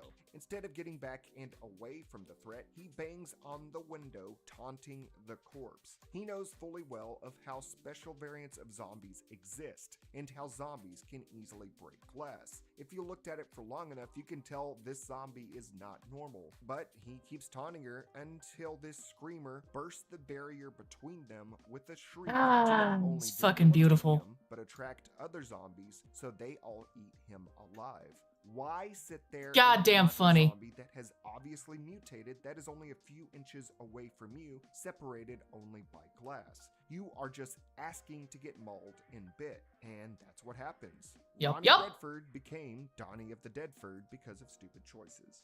But making bad choices face-to-face with zombies is bad enough. But what about in front of other survivors? In the TV adaptation of The Last of Us, soon after meeting Joel and Tess, does Ellie's personality clash with Joel's grizzled personality? The dude is already resistant to the idea of escorting her. He blatantly tells Tess that if Have a good she rest, even so BBDC. much as Thanks for twitches stopping as by. a sign of the cordyceps infection, he would do something immediately. Her response? Sitting there making choking noises, almost clicking sounds while making stiff convulsions in front of a guy that's killed countless infected over 20 years? That is winning the gold medal in the Idiot Olympics. Why even fake that with someone you just met? Okay, I was just trying to make sure that we were cool, like we're friends. We just met! When this infection can take hold of someone just from a single spore being inhaled, which your backstory later shows you've dealt with this, why risk scaring a stranger enough to where they could pull out a gun and pop your ass? Seeing a zombie from behind glass can Because make then you she safe, could play but what about one victim. that's behind glass in a containment barrel? In Return of the Living Dead, local morgue foreman Frank and his new hire Freddy are in the basement looking over a barrel sent as a shipping error by the military decades ago, directly linked to the real-life occurrences of Night of the Living Dead. Debating if this is really a zombie in there or not, Frank bangs the barrel as a cocky sign of the workmanship of the US military, accidentally spewing the gas inside and kickstarting one of the most OP zombie outbreaks ever. For one thing, even if you don't believe it's a zombie or that zombies exist or anything bad, why smack a barrel that was accidentally sent there by the government with God knows what inside of it? Especially in the 80s, at the pinnacle of the Cold War scare, with deadly chemicals being a constant scare. If there is such a gigantic lore dump behind what the corpse is in the barrel, maybe don't go banging it and risking anything happening. On the note of the 3,4,5-trioxin, the OG zombie flick Night of the Living Dead had some lapses in judgment as well. While the aptly titled ghouls continued to surround the rural farmhouse, those inside tried to devise ways to either run or hide. Needing to get medical supplies, Ben, Tom, and Judy go out in an attempt to fuel Tom's truck, readying torches and Molotovs to deter the ghouls due to their fear of fire. But apparently, they forgot gasoline is flammable, as Tom No just shit. shoots the liquid all over Oh, good shooting God. it all over their escape vehicle and more. With how slow and dumb these zombies are, a simple torch near their faces while the group filled up on gas would have sufficed. But I guess that's not how they roll.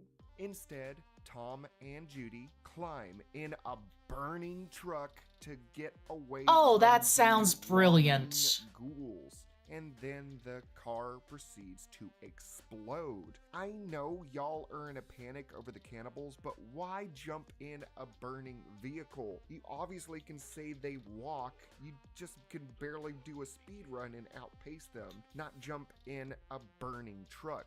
Are you wanting to be Zombie Barbecue, aka Obviously. ZBQ? Sometimes getting to safety can put your guard down, but not enough to put your life in the line of stupid fire. In the Korean series All of Us Are Dead, a group of students are able to get into Like that series, I'll be honest, but some of the deaths are so fucking stupid. After getting inside, the fat kid goes to sit and relax. right under that shattered window to Yeah, get around. buddy! Incredibly dumb just to put yourself right next to the clear point of entry that you can see and hear. Like, incredibly. Sure, there are stupid as hell stunts all throughout this series, like the rich chick intentionally infecting another student or the firefighter. Exactly! That shit pissed me off so But fucking these bad. are more so evil or heroic irrational decisions. But in the vein of pure neutral dumb assitude, Fat Kid at the Window takes the cake. Health checks can be of the utmost concern when you have an established safe haven. In Blood Quantum, Native Americans are immune to the zombie virus, but regularly check others for signs of infection before letting them in their camp, just to be safe. Except this one group that shows up and one of the chicks is like, nah, I'm fine, you don't have to check me. Someone in her group was bitten and had to be put down. Why risk someone turning into a zombie and causing chaos and taking this random girl's word for it? Why are you trying to pull a boner like this? Well, it's this stupid decision that has the same chick zombify and eating Wow. like full-on flopping, eating a hot dog with extra ketchup. If infection is so easy, why Wow, slouch on who'd have quarantine rules? thought? This one little slip-up screws up everything for everyone there. Oh, Every it's fucking moving time. to progress so we can go, eat a dick. Having to choose between the good of the few versus the good of the many can be a great moral dilemma. In the case of Kyle Crane in Dying Light, listening to the GRE caused a huge, immoral, and honestly stupid decision. When Kyle is able to acquire a substantial amount of the Haran virus suppressant antizin, GRE informants told him to burn all vials to cause the tower to negotiate with gang warlord Reyes for a file he had stolen. The GRE had no video feed of Crane, so sitting there and destroying dozens of this drug was stupid in all honesty. If not to save innocent lives in the tower, but to also keep yourself alive since you are infected. Yeah, it would have made fucking sense, but no. Landed in Haran. That and to keep allies alive in the eventuality that they too got infected, like Jade later on. Hell, he pocketed a vial for himself but didn't save Jade. I get having to work for a powerful organization with ties in all governments and shit, but how is providing some antizin under the table to prevent more zombies a bad thing? You don't want to risk someone turning where you sleep at night and gouging your I mean, you throat fucking out. think, but And no. to end off this compilation of stupidity, I was trying to avoid this last one due to its length and dropping out of the series once the Negan saga concluded. But The Walking Dead has many dumb choices made by every survivor. Duh. Maria lets the psychopathic governor live, which eventually leads to the destruction of the prison safe haven. Glenn being sent down a well to try and hoist a bloated zombie out of it to try to, I don't know, clean their water, even though that water is for sure contaminated. It's like, no Believing shit, it's Eugene, already some infected. Random Redditor with a mullet was the path towards a cure and keeping him alive, despite adding nothing to the group for a while. And this is also despite the original survivors knowing a cure would not be possible because they were actually at the CDC before it exploded. Daryl punching Negan despite being surrounded by fully armed saviors and causing Glenn's death. Rick even had a stupid moment by being told by Dr. Jenner that all people that die come back to life.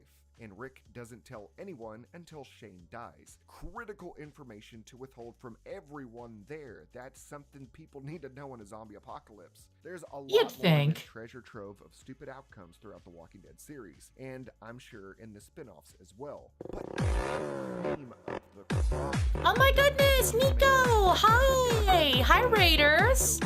Welcome, welcome! Long time no see! easily. Give me just a second here to get over here to this cave system. His dad and fighting against the Ooh. dead just gets bitten. What the fuck is that? While trying to save some random named Sadiq. Yes, mistakes happen to all of us. What the fuck is that? Shambling bastards overwhelm him to get easily bit was so stupid. To be honest with him and everyone else surviving for as long as they did, the fact no one wears bite-proof clothing is impeccably idiotic. He got bitten in the stomach just by 2 walkers. That and Thank not you for knowing the how to follow. execute a few slow-moving targets Setting. quickly years into the apocalypse is just as bad. It was stupid. Let me then, give you and reflecting on it, it was a stupid to kill shout someone like out. that on Scott Gimple's part. Having the kid of Rick Grimes die like a scrub just to save on paying him adult actor money made me believe Gimple I think just that wanted him from works. Stupid Town. Carl dying was easily avoidable and was written. But yeah, what'd you play today? You have fun? No one, especially Carl, should be acting so. Pause this for a second here. Ooh. How you been, Nico? Long time no see. And how are your chatters? How are you all doing? What'd you play? Did you have fun? Dark and darker. That's something I actually keep meaning to look into. Excuse me.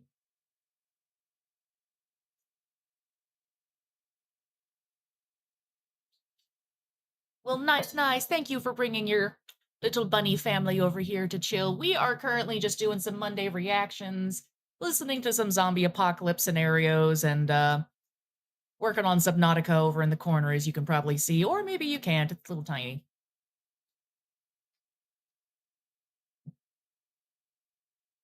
Carelessly. Oh! Real quick, for those of you who are new here, hi, my name is Nemo Mimi Follow Loose. It's a pleasure to meet everyone. I am a... I used to say villainous, but I can't really claim that anymore. I guess I would say chaotic neutral. Hive Queen, Honeybee, or a Bumblebee, whichever one you want. I bumble along in life. Been playing some Vayne. Ooh, that's another one. It's on my wish list, but I don't have it yet. I hope it goes on sale soon. I want to play. Shit. If any of you hear me grumbling today, don't worry. My shoulder is finally popped back into place. Yay. Managed that this morning, but it's still very, very tender because it's been socket for like 2 days. So, shit happens. But yes, hi, my name's Nemo. Chaotic, villainous, neutral, all-around shenanigan maker. I break shit just by existing. For people that have lived with walkers this long, they should all be consistently wearing bite-proof apparel at this point. If being, I mean, you'd fucking think they would, but no. Occurrence. Sheesh. I broke character there, and I called a behind-the-scenes person's decision stupid, but it was.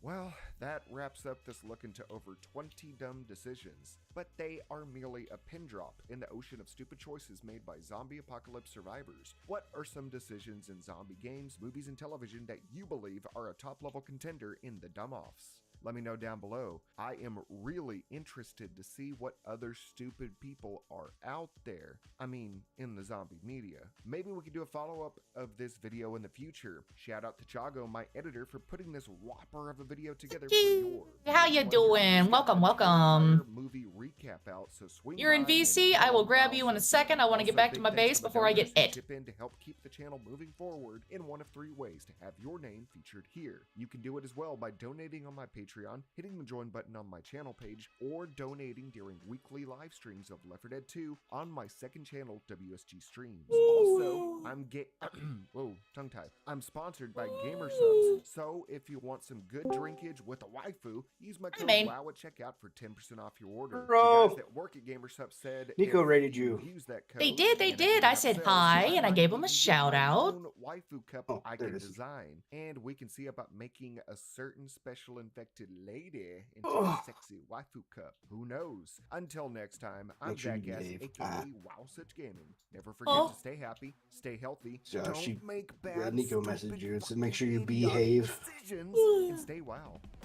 No such thing as behaving.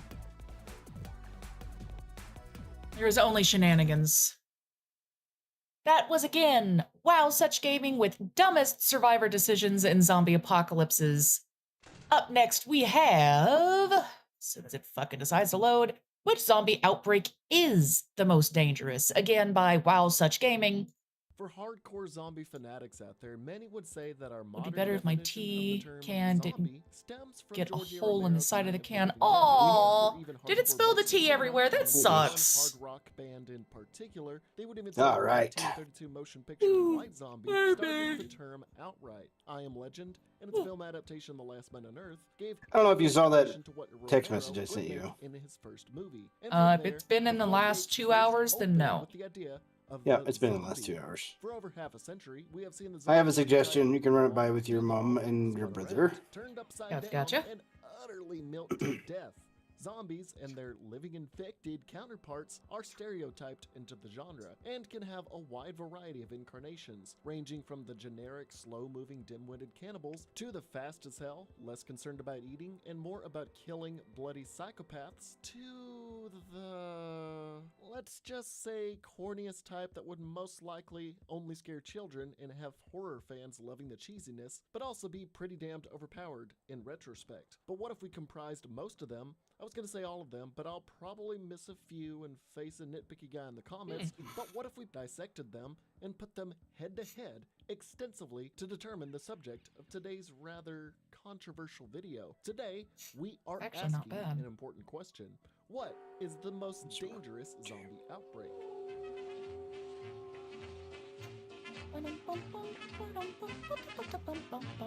Now, there have been hundreds of different incarnations in the zombie category of fiction. In order to assess everything we have laid in front of us and to determine which apocalyptic zombie scenario would prove to be the greatest threat, we will have to look at 4 determining factors. Yeah, no, I'll definitely bring that up to their ultimate threat level Mom to the health and well-being Bubba of the and human see how that race. goes, because The if defining so, factors in the that would scoring honestly system. save a lot of stress on her right now and probably him. We have to take into account That's what I a was few thinking. things and then We've give been it You know, overall talking you about know, it more and more. after all is said and Like, done. you know, I Things brought getting- this up a couple months ago or whatever too about it, about that same kind of thing, and you know, if worrying about trying to sell it or whatever, like, what's We very weren't really good. going to worry about selling it afterwards, because, I mean, it's always useful to have one of those types of things on hand anyway, especially since Right. I figure it's going to take a little while to get all of our shit from Oregon to Arkansas. Yeah, well, Especially the if it's going to trailer be would, mostly me and Mom. well, the trailer would definitely help, It would help a lot. you know. And then, so like I said, we can figure it out as we go. Mhm. It's one of them deals where it's like you can use it as collateral to me or whatever, and then you don't Yeah. you can still keep using it because I'm not going to be back there to pick it up or whatever. Exactly. And you can keep yours, having it do whatever it's got to do, and then we don't have to worry so much. Well, that's the thing. Like, if you can find one there, then that Yeah. saves you a trip.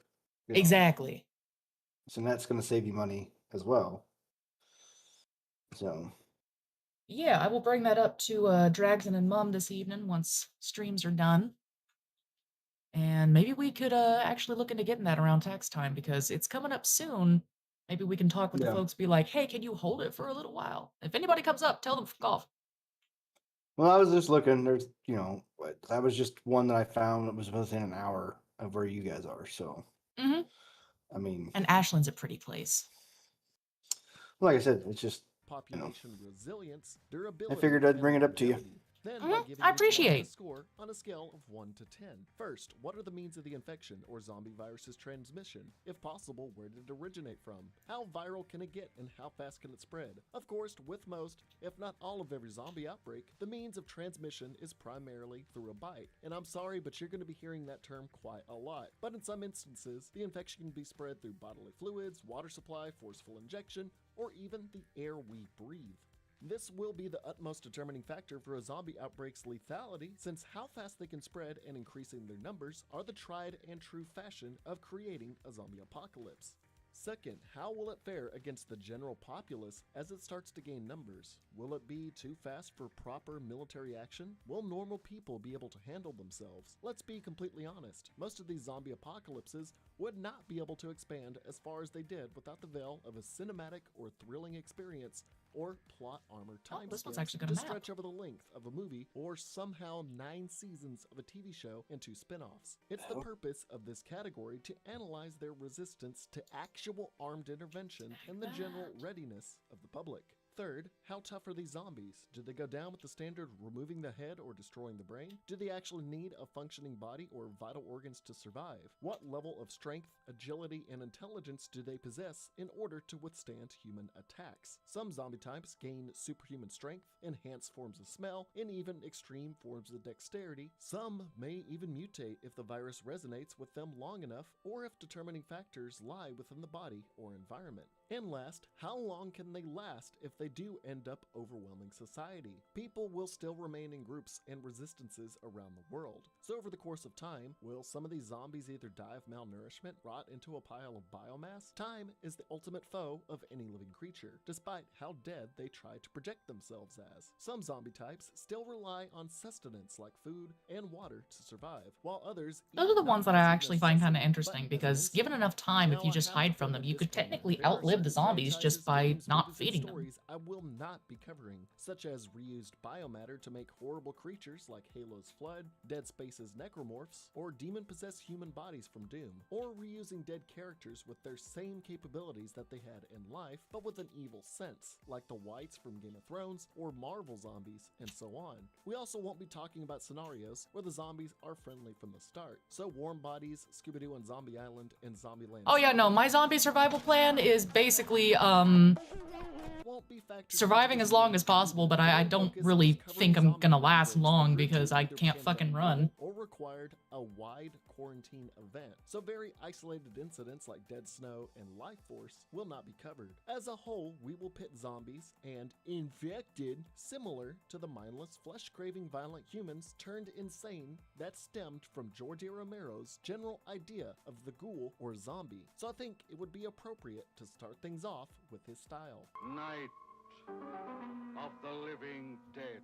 The origin of how these original zombies came to life, surrounded in theories of crashed satellites carrying microbes from Mars, the basic synopsis was the dead rising from the graves and attacking the living, carrying over into an expanded universe that welcomed movies like Dawn, Day, Land, Survival, and Diary of the Dead. The undead flesh eaters of Romero's universe all keep a fairly consistent tone. Spreading through merely a bite, these rigor mortis-stricken stiffs lumber forth an attack with what seems like a bit tougher overall strength, able to knock men unconscious against gravestones and break through windows and doors with enough persistence, and even be able to rip men apart with their hands and teeth. The only way of truly putting them down is by removing the head or destroying the brain, meaning any damage to the body beyond those specifications would possibly hinder their movement but not stop its tirade for flesh. They, however, would easily be dispersed if enough men with firepower would band together and gun them down before their But you see, that would make sense. Funnily enough, it's hard to believe Romero's And they can't have became that. so riddled with them, considering at the end of Night of the Living Dead, a roaming band of cops, rednecks, and other armed militias easily took care of any small amassing groups. The sequels did see that the world was overrun, but the zombies basically were so crippled with rigor mortis that they were very restrictive in their movements and thus were very sluggish, making it hard to believe a large population were all bitten. Over time, the real threat comes with numbers, but they will also begin to show signs of intelligence through scientific study or learning for their own, learning to wield weapons, operate firearms, and avoid being distracted by fireworks, and even walking through the bottom of bodies of water. Despite their rigor mortis, their natural decay doesn't seem to debilitate them, even after years roaming about. They can also be shown to surprise survivors with disconnected heads and can retain remnants of knowledge pertaining to their past life. When it comes to Romero's Zambos, while starting it all, a good shot to the dome can disperse Romero's zombies. On the general pandemic event, it would be easy for local armed civilians to quell this outbreak, and even if the world would be taken over, the edge of learning basic tools wouldn't increase their risk level all that much. The danger presented by Romero's zombies would have to be a 3 out of 10.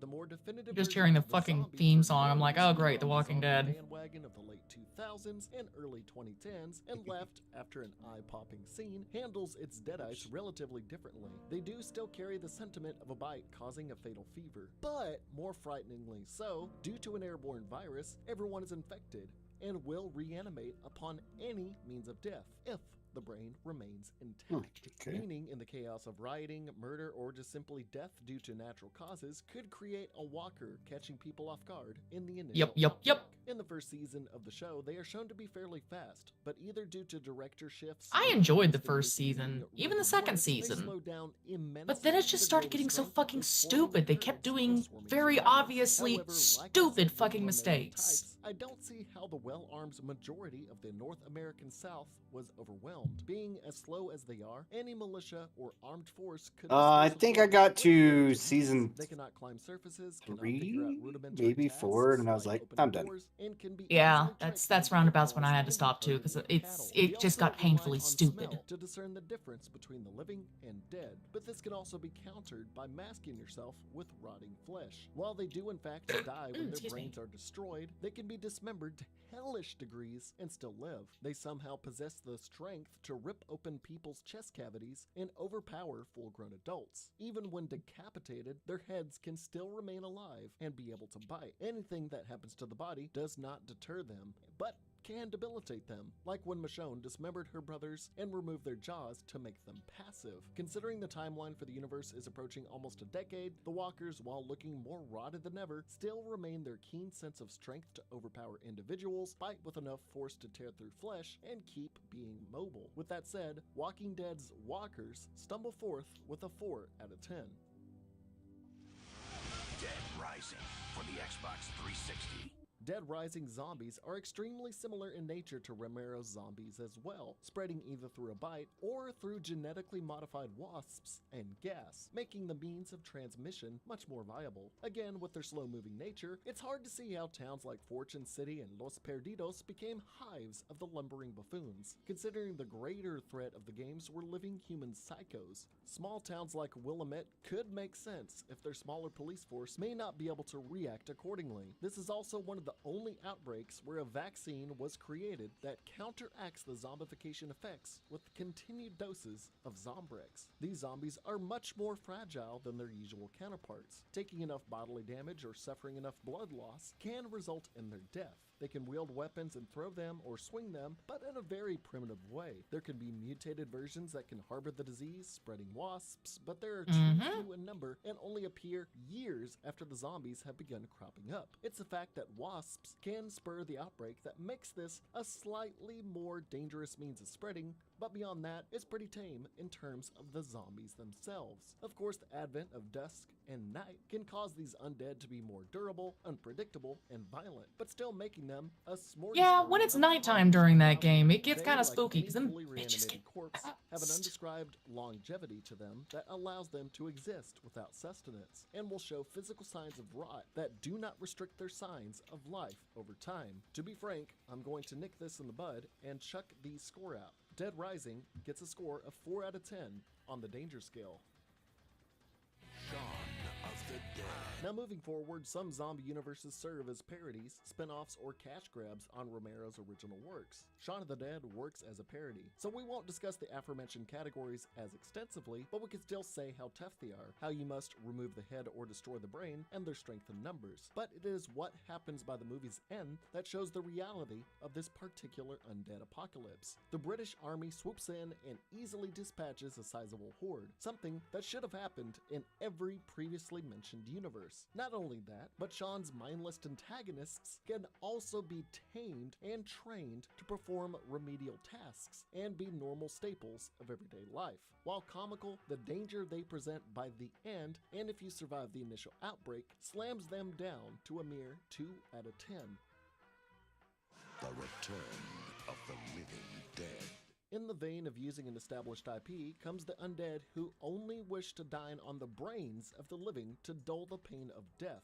Those found in the Return of the Living Dead series are only spawned by the trioxin virus being exposed to already dead and decaying corpses found in cemeteries or morgues, meaning a finite number of zombies will appear at first, even down to a pure skeleton. Bites can spread the infection, of course. If, however, a living person is exposed to either the pure military-grade gas, their vital functions will eventually cease, and then a hunger for gray matter will rise. If a zombie is cremated and their ashes released into the air, the resulting particles can create somewhat of an acid rain that can harm living people And isn't that just lure them fucked away up? from the dead in the immediate area. Because as well with as that, any you can't even type. burn the Unlike fucking predecessors, corpses. These brain-munching fellows are insanely hard to put down, and any body part not completely burned to ashes will still be animated and look to kill. They retain the ability to communicate, can comically set ambushes and traps for the living, and pure gunpowder is not enough to stop them. Even nuking them resulted in the nearby atmosphere being polluted with the trioxin virus, making even more acid rain that would rise the dead and kill more living. So average people and even military would have an extremely hard time fighting back against a threat that is nearly immortal. Although they can seem dull and dumb-witted, they can still solve somewhat complex issues to attain their consumption goals. The Tar Man and even regular zombies had enough force to kill a person just by a quick bite to the surface level of the skull, and it doesn't seem like rot would even be a problem for them as they continue living even down to their bare bones. That's right, even skeletons will be walking around. No matter what we do. Bro, that's fucked up. Hysterically overpowered army are a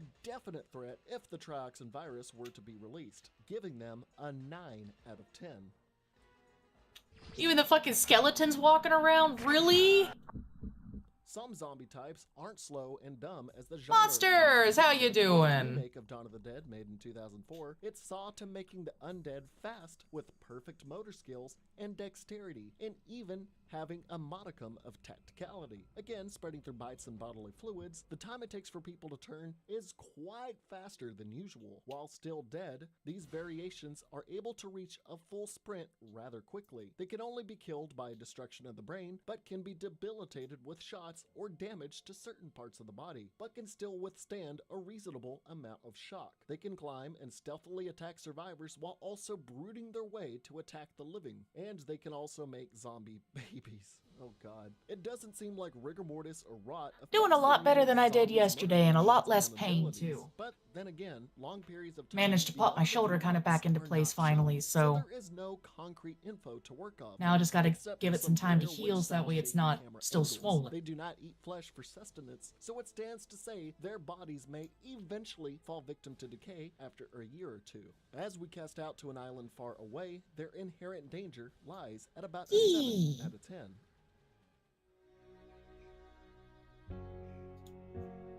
Dead Island. Ah, I love Dead Island.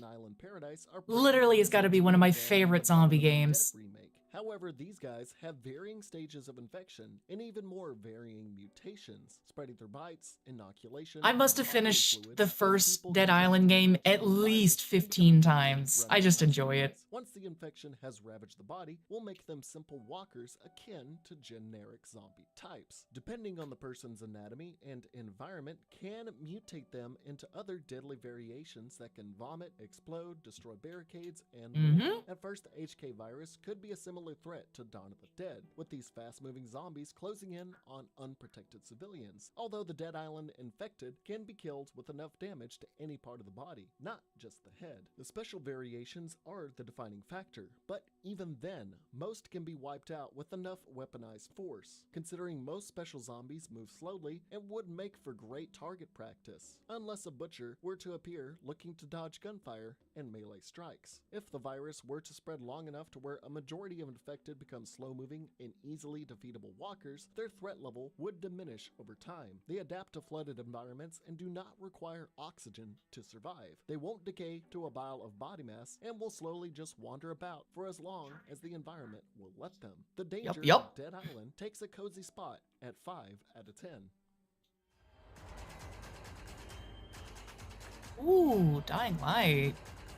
Nice. From the same creators of Dead Island, many characteristics from that game are infused into Dying Light. However, bites are still a means of infection, but vaccines can slow this process, much like Dead Rising. Many special varieties of these infected do persist, while night plays an important factor as they hunt for survivors. UV lights can repel them, but learning this and setting up proper safety measures at first would be quite difficult. The wide variety of killer and infectious zombies, or infected, provide enough risk of death and spread of their very own. Yet at the top, the volatiles being an amalgamation of every special infected they have to offer, their durability is insane. If people like Crane are subjected to the Huron virus, we could even experience alpha-level volatiles able to whip, spit acid, and disintegrate survivors. Although a majority of these boss zombies like to roam at night to thrive in hives, meaning calculated attacks of these hives during the day could see to wiping them out since they are concentrated in focused areas. These creatures' longevity is at question,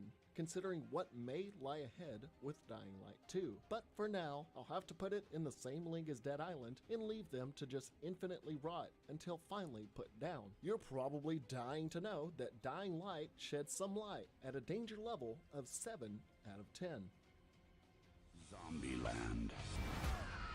A typical parody of the typical zombie genre, I paired both of these movies together for how similar their pandemics are, as well as their zombies. Running undead that can administer zombie friendship, although Scout's Guide seems to make them distracted with trying to lure in prey with seduction or with music, which would honestly make them easy to take out, Zombieland makes it seem like they would be too easy to fool and take out as well upon the first year of the outbreak. They can easily take out what they call the fatties and those that do not double tap. But beyond that, always found it strange how they took out a majority of America so easily. They can last years as normal decay rate is non-existent and can mutate into a variety of different types. That is the Zombieland type, with the T-800 being able to withstand an ungodly amount of bullets to all parts of the body and even being able to dodge gunfire and melee swings. However, they don't seem to have the best sense of self-preservation as they dive off buildings, especially with the Homer types. Honestly, between Zombieland and Scout's Guide, I did say they're pretty similar, and with the mutations in Zombieland, I'm gonna have to put both of them around a 6 out of 10. World War Z was just Sadly, stupid. I'll be discussing the movie, not the book. But as it is, and ever will be, transmission is through teeth sinking into your skin. But the time to turn is insanely quick, giving a person only seconds before they become convulsive, erratic, and start leaping and sprinting as a biter. Their greatest threat beyond their infection time is their insane speed, and more so their ability to cluster together in order to almost be tsunami-like, climbing over each other at high speeds to plow through defenses and ascend any wall or surface to reach their prey. However, a great flaw is the fact that humans currently sick with deadly or even severe diseases are avoided by the biters. I would say signs of countermeasure to this outbreak would be discovered rather quickly by hospitals, those in hospice care, or any key You'd fucking think so, but no, apparently it's too difficult for them to figure that part out. It's easy to see how human resistance would fall so quickly. Despite their large numbers, individually, they can be taken out with firepower easily, as long as you don't shoot yourself. Their greatest danger is always going to be close proximity. They are not very durable, and enough damage to the body will take them out. As for longevity, they have a greatly reduced rate of decomposition and could very well remain on Earth for years to come. I will not be considering the game, so don't be at me in the comments with that. World War Z gets a 7 out of 10. Spreading through any mammal, Train to Busan's virus originally spread through what seems to be a chemical leak. Very akin to the cinematic version of World War Z, the disease can spread very rapidly depending on the part of the body the victim was bitten or even scratched. And similar to World War Z, they are fast, willing to go full sprint, leap towards prey without regard for their own safety, and will create bushels amongst themselves so that a few may reach a healthy host. The zombies in this universe rely completely on light to spot people, and when either their vision is blocked or in a dark area, can have a hard time moving around and figuring out where to go. They will dogpile on any source of sound made, no matter how insignificant it may be. Yeah, They're buddy. still presumably alive, and bodily harm can take its toll on them if vital portions are destroyed. As for their longevity, until the sequel to Train to Busan comes out, we can't really say how long these particular zombies would last. With that being said, it comes in at 7 out of 10. Its origins have been speculated to have been spread through infected crops from South America, meaning fungal molds on exports like coffee and cacao have been unknowingly been consumed by thousands before recalls were made. From there, those harboring the cordyceps brain infection would of course go through the chomps, while also being able to spread through airborne spores and invading the respiratory system of a human, but requiring them to be alive in order to infect them. Due to this transmission style, 60% of humanity fell victim to the cordyceps in just a few months, severely limiting how armed response could handle this outbreak, as it would be hard to discern who was a fungal Freddy or not. Cities would fall rather fast at this rate. Depending how long the fungus has remained in a parasitic relationship with its host will depend on how strong they will be as well as their site. Stage 1 will be a 28 days later-esque infected, attacking in a rage-like fashion. Stage 2 and 3 will start to have fungal scarring on their face, which will make them click constantly to use echolocation to find prey. They become much more durable and deadly as the days, weeks, and even years go on. Now, with many apocalyptic zombie scenarios, the hordes will either die out or just remain the same, but here they can become plated in plated fungal armor, being almost unkillable by individual human beings. If infected, That sounds they fucked up. die, their Plated bodies fungal will armor? degrade and Really? release spores to infect healthy hosts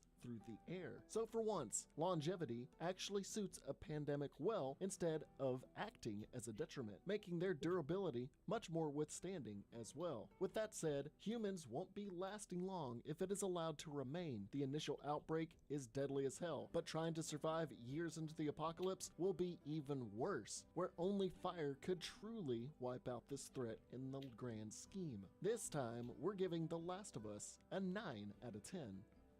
Call of Duty Zombies, brother, yeah!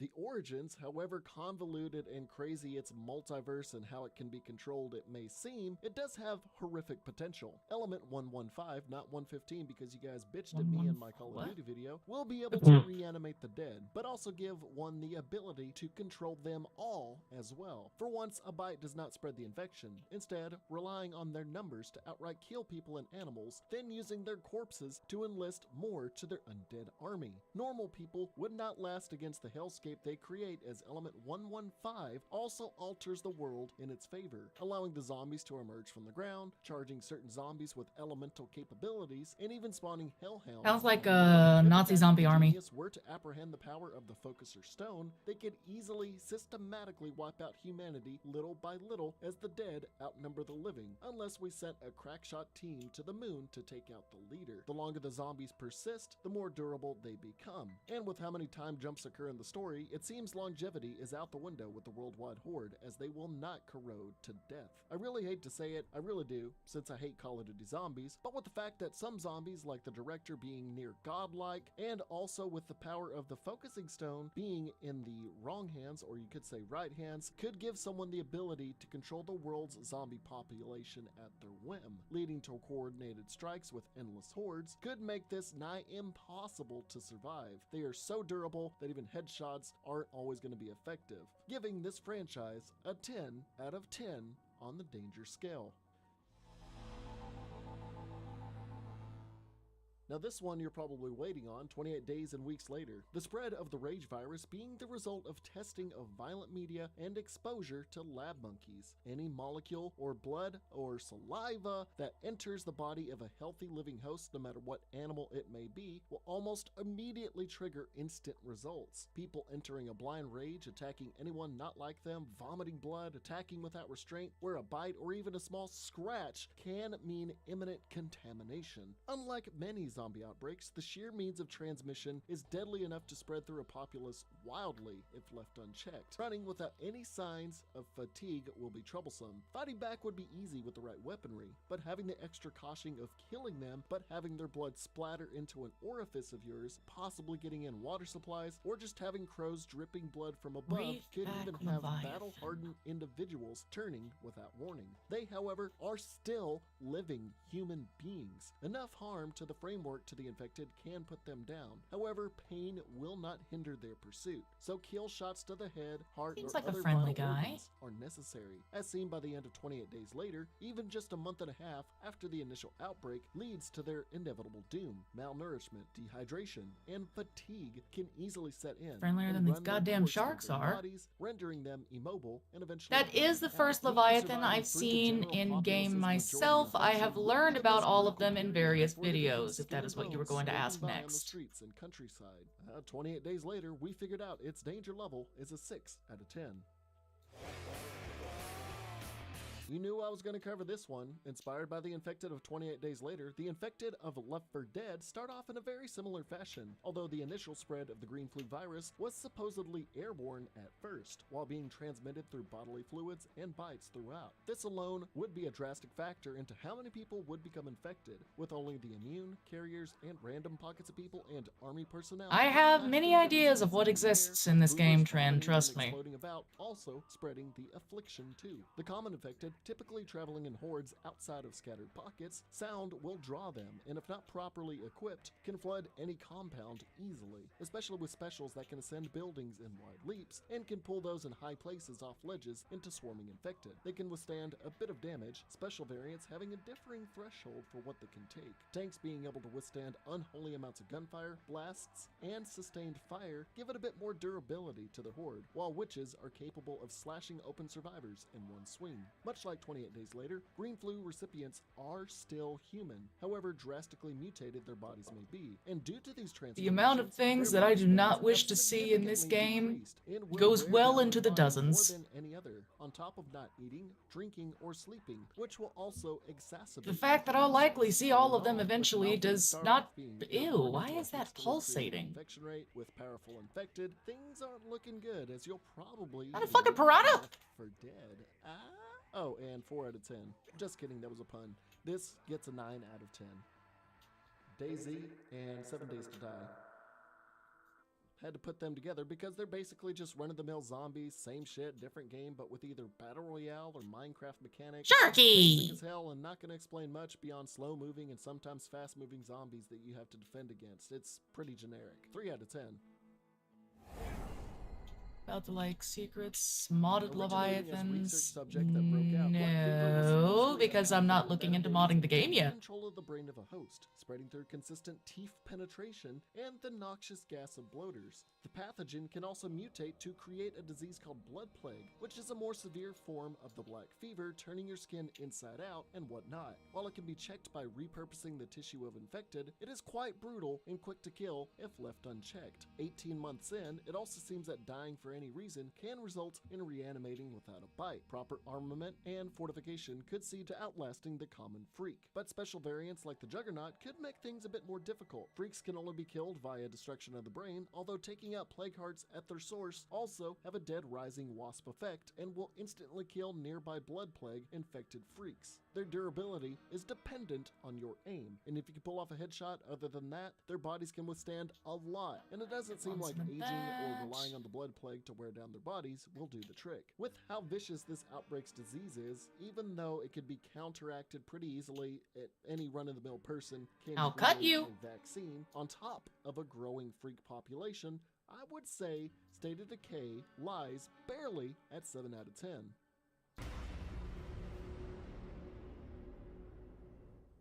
On the topic of freakers, let's go out with the freaker virus. Riding on in, this strain was able to be spread by an ignorant intern who Fucking wanted to leave me spread the alone. news of a pathogen that could be deadly, and during his travels contracted the disease and spread it further. Whatever he touched, peed on, sneezed on, or breathed on was free game, and anyone else that came in contact was now harboring the disease that would eventually secretly but violently mutate within millions of people to show rabies-like symptoms, killing anyone with Silver. lowered immune systems, the elderly, and even the very young, while mutating others further. The general public would have a hard time fighting back, as many would have already fallen victim to the freaker virus, or the freakers themselves, as they would pull a World War Z and come at survivors like a damn wave of piranhas. Their durability is pretty much the same as any regular infected, meaning enough damage anywhere to the body can put them down, even for the big boys of their ranks. However, unlike typical infected, they will seek out food and water to survive, even by eating the non-infected alive, giving these zombies living infected a higher life expectancy as they roam rural America. With all this being said, Days Gone, with its initial infection and the horde's persistence, Days Gone gon' get a score of 8 out of 10.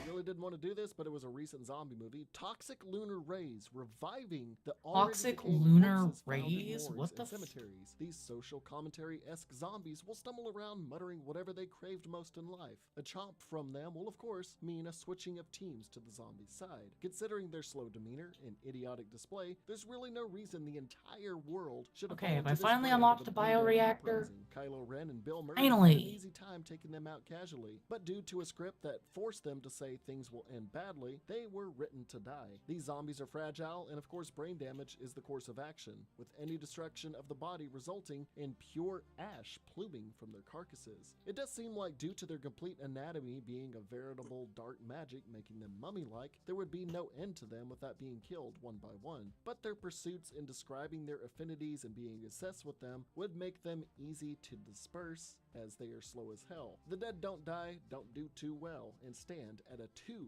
out of 10.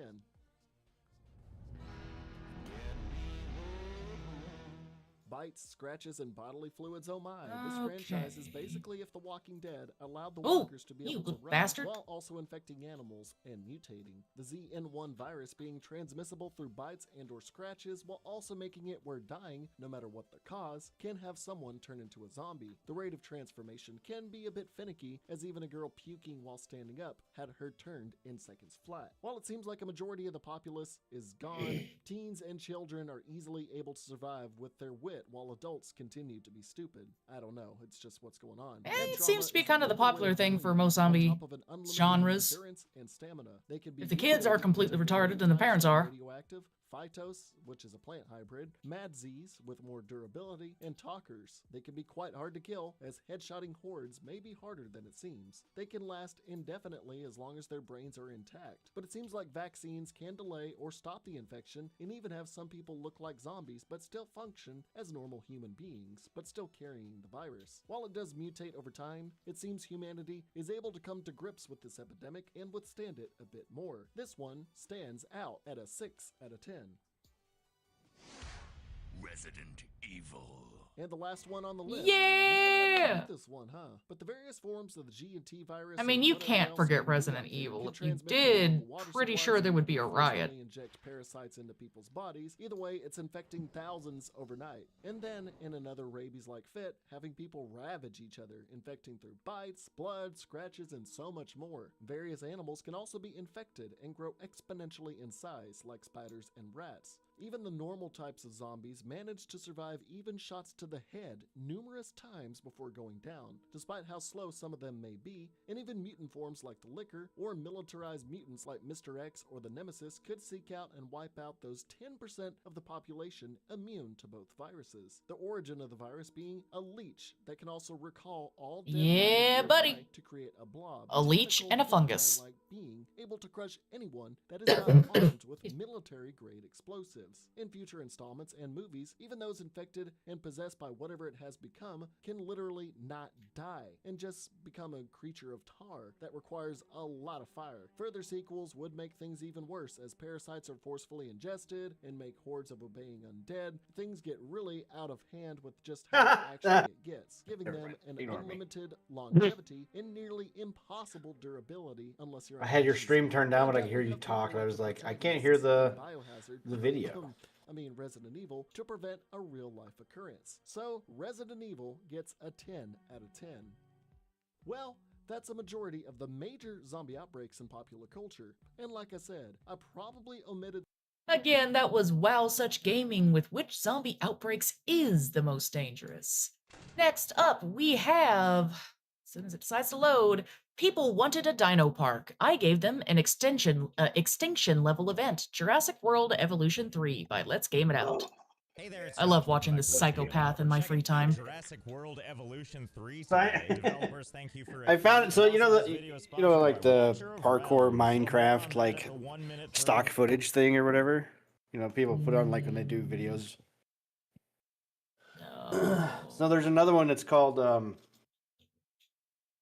it's like Versus. It's like very pixel art looking. Uh, it's like gods versus 1,000 soldiers or whatever. Okay. Hang on, let's see if I can find it.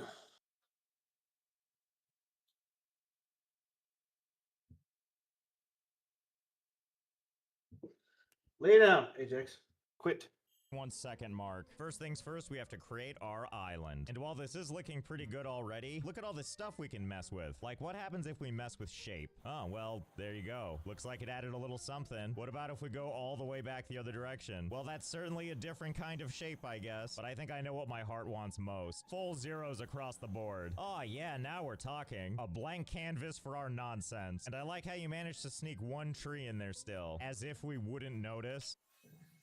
Your site is closed. You will need to open it to bring guests in. Yeah, I know. Just give me a second. I think we have messing around to do on the island. After all, why would they give us all these environmental options if it wasn't to play around? And I mostly mean this, the terrain options. And the first question I have is, can I lower the terrain? Because I sure would love to make everything part of the ocean, but I noticed as my cursor gets closer, there's a border that shows up. Ah, fiddlesticks. Outside buildable area, so I can only do it over here? I guess that's a yes. Like right up to the edge, apparently. And hang on, that decline is way too gradual. Not when we could be making the radius much higher, the intensity much higher, and let's make the fall off extreme, and the slope the other extreme. Oh yeah, there we go. That's what we like to see. Quite the difference to be going from the ocean floor to this deep chasm. I don't even. I don't understand how he even thinks of like, oh, can I just do this to break the game? Now that's the gift that just keeps on giving. I don't even know how his brain works like I already got that. the only gift I need. Why not? Watcher of Realms is the sponsor of this video, and the gift-tacular season is coming with plenty of gifts. It's even starting with a bang with 10 free summoning crystals with this in-game code. You ever just want to sit back and play a game? Like if I just take great all the graphics free things they give me and then characters, sell them but back, can I also make requires infinite money or actual whatever? strategy He just to does. win, It's 'cause like, if what the so, fuck? You're just like me, creating my fresh Watcher Magic. of Realms account and getting sucked in. I cleared this difficult stage with a quickness, and as a total beginner, I even managed to take down this gosh darn dragon for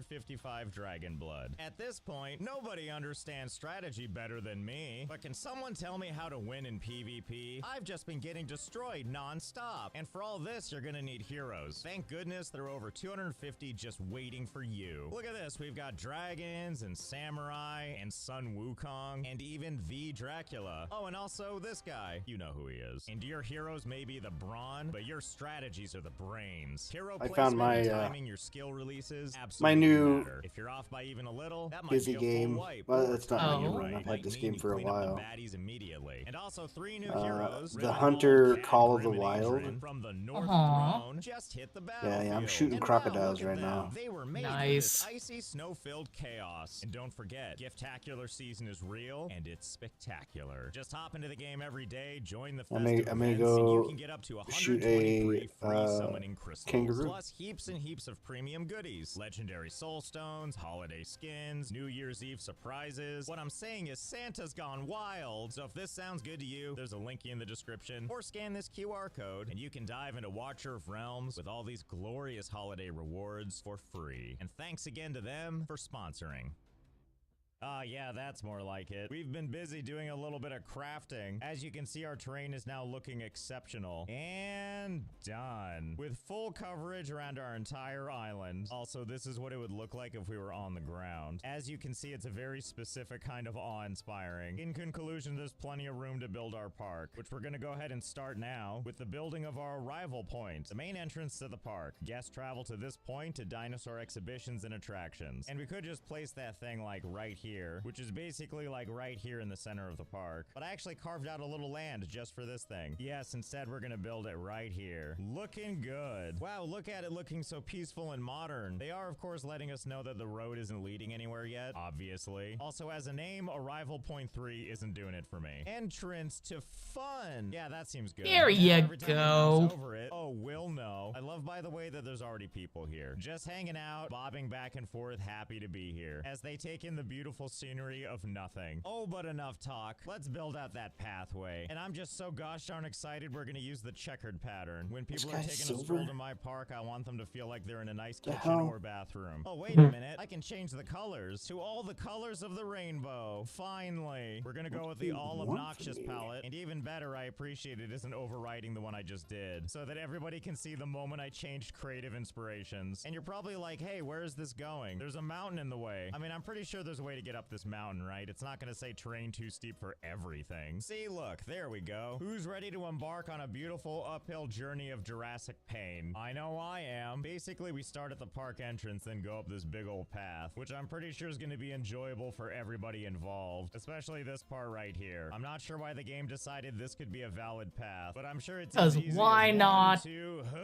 What I'm saying is I hope you're ready to get some cardio. You want to see dinosaurs? Cardio, you gotta earn seeing cardio, dinosaurs. cardio. And also no safety railings. After all, we have basic trust, and you do trust a dinosaur park, right? Anyway, Oh, once you come totally. off the top of the mountain, you start to head back down. Especially and then one you follow done the by path you all the way fucking back to over psychopath. here. Why here exactly? Because if we get a little bit of a bird's eye view, it's basically right where you started. Okay, let's see. Is that enough to open the doors? Let's open the park and find out. The park is opening. Well, that seems like a no, given that there's 0 guests in the park. Probably has something to do with this no park appeal thing. Alright, I guess I understand. You're not gonna want to go into a park with nothing here. Damn, So imagine these having to make side your options park are for. appeal We've to got other stuff people. like operations and enclosures and attractions, but we're gonna start with the guest stuff. And let's see, what do we got? Oh, and thank goodness there's convenient little symbols. That looks like a toilet. We'll just go ahead and skip that. Go over here to the small hotel. Small hotels provide accommodation for guests and provide close distance blah blah blah blah blah blah. Or we can go with the large hotel. Wow, yeah, there it is. Look at that. And we don't even have to go with this design. We can do one that's styled after the original Jurassic Park. In fact, there's just so many styles. I just don't know which one to choose. Hey, wait, what does it mean when it says place custom? Oh yeah, now we're talking. Look at this beaut. Luxury personified. Large hotel, fully operational. Accommodation rating 100%. There's nothing I love more than rolling up to my fancy hotel at an all-inclusive resort and being like, ah yes, time to go to sleep in my storage unit. Okay, fine. I should probably give it some scenery. Here, I know what we'll do. We'll class the place up with one light that isn't even on. We did Exactly good. And one let's see, light. let's give That is people that more is of the what they're gonna want classiest. or need or whatever. All Like you'll ever medium need. Shopping. We'll place that thing right about here. I'll never get tired of how they already stylized buildings. Just have a bunch of people in them already. Anyway, we'll round this out with a couple more things, like this huge food thingy, which we'll just go ahead and place right there, like that. Not to mention my favorite drinking establishment of all time, Sumptuous Sodaville. Okay, there we go. We're like a real establishment and everything. I'll just stand here in the bushes staring at this guy while he watches me watch him. Okay, what do we think? Is that good enough? Can we open the doors now? Let's hit that open button again and find out. Well, we don't have any guests still, but hey, you can't beat that profit margin where I'm losing nearly $7,500 a minute. Oh, right. I probably need some dinosaurs, don't I? Okay, well, don't worry. We'll get this underway. No, who would want to see dinosaurs in a dino park? Which we'll go ahead and add right over here. So that Jurassic these people Park can get taught a us nice front better. row seat. To fun. Oh, okay. I gotta admit, I wasn't expecting the game would let me do this. Okay, so be it. We'll just go ahead and like wrap it around like so. Okay, there we go. There's our very awkward looking fence. And more than that, imagine being these people. Right here on the other side of the fence where the dinosaurs will be. Now, in order to buy those dinosaurs, we need to head on over to the marketplace. But unfortunately, I can't yet because I don't have a marketplace facility. Build a marketplace to connect to dinosaur purchasing services. My favorite impulse buy. Let's go. Let's see. Let's go ahead and put that like, whoa. Yeah, no kidding. It's too steep. There's got to be somewhere you're going to be happy with. Yeah, okay, I'll take it. Okay, now that we've got that handled, it's time to buy us some dinosaurs. Oh my goodness, there's so many types, of which I recognize basically nothing except Triceratops. Oh, but you know what? I think I know what's really speaking to me. Unknown carnivore? You mean like a mystery box of dinosaurs sold by the Reptile Brothers? Details unknown? Absolutely. Well, that sounds like a fucking treat. I have to set a drop-off point, of which I could place it just anywhere, but we'll be good and put it in the enclosure. Yes, there we go. Now I just think we wait for them to get delivered. Oh boy, here comes our deliveries now. You know, I couldn't help but notice the dinosaur seems a little small and a little swingy. Oh, there it is. Well, there's the mystery box guarantee for you. We didn't know what we'd get, and in turn, we got the world's tiniest dinosaur. Consider me excited. Okay, check that out. Now we have like a smidgen of 1 star out of 5. Surely people will enter our park now.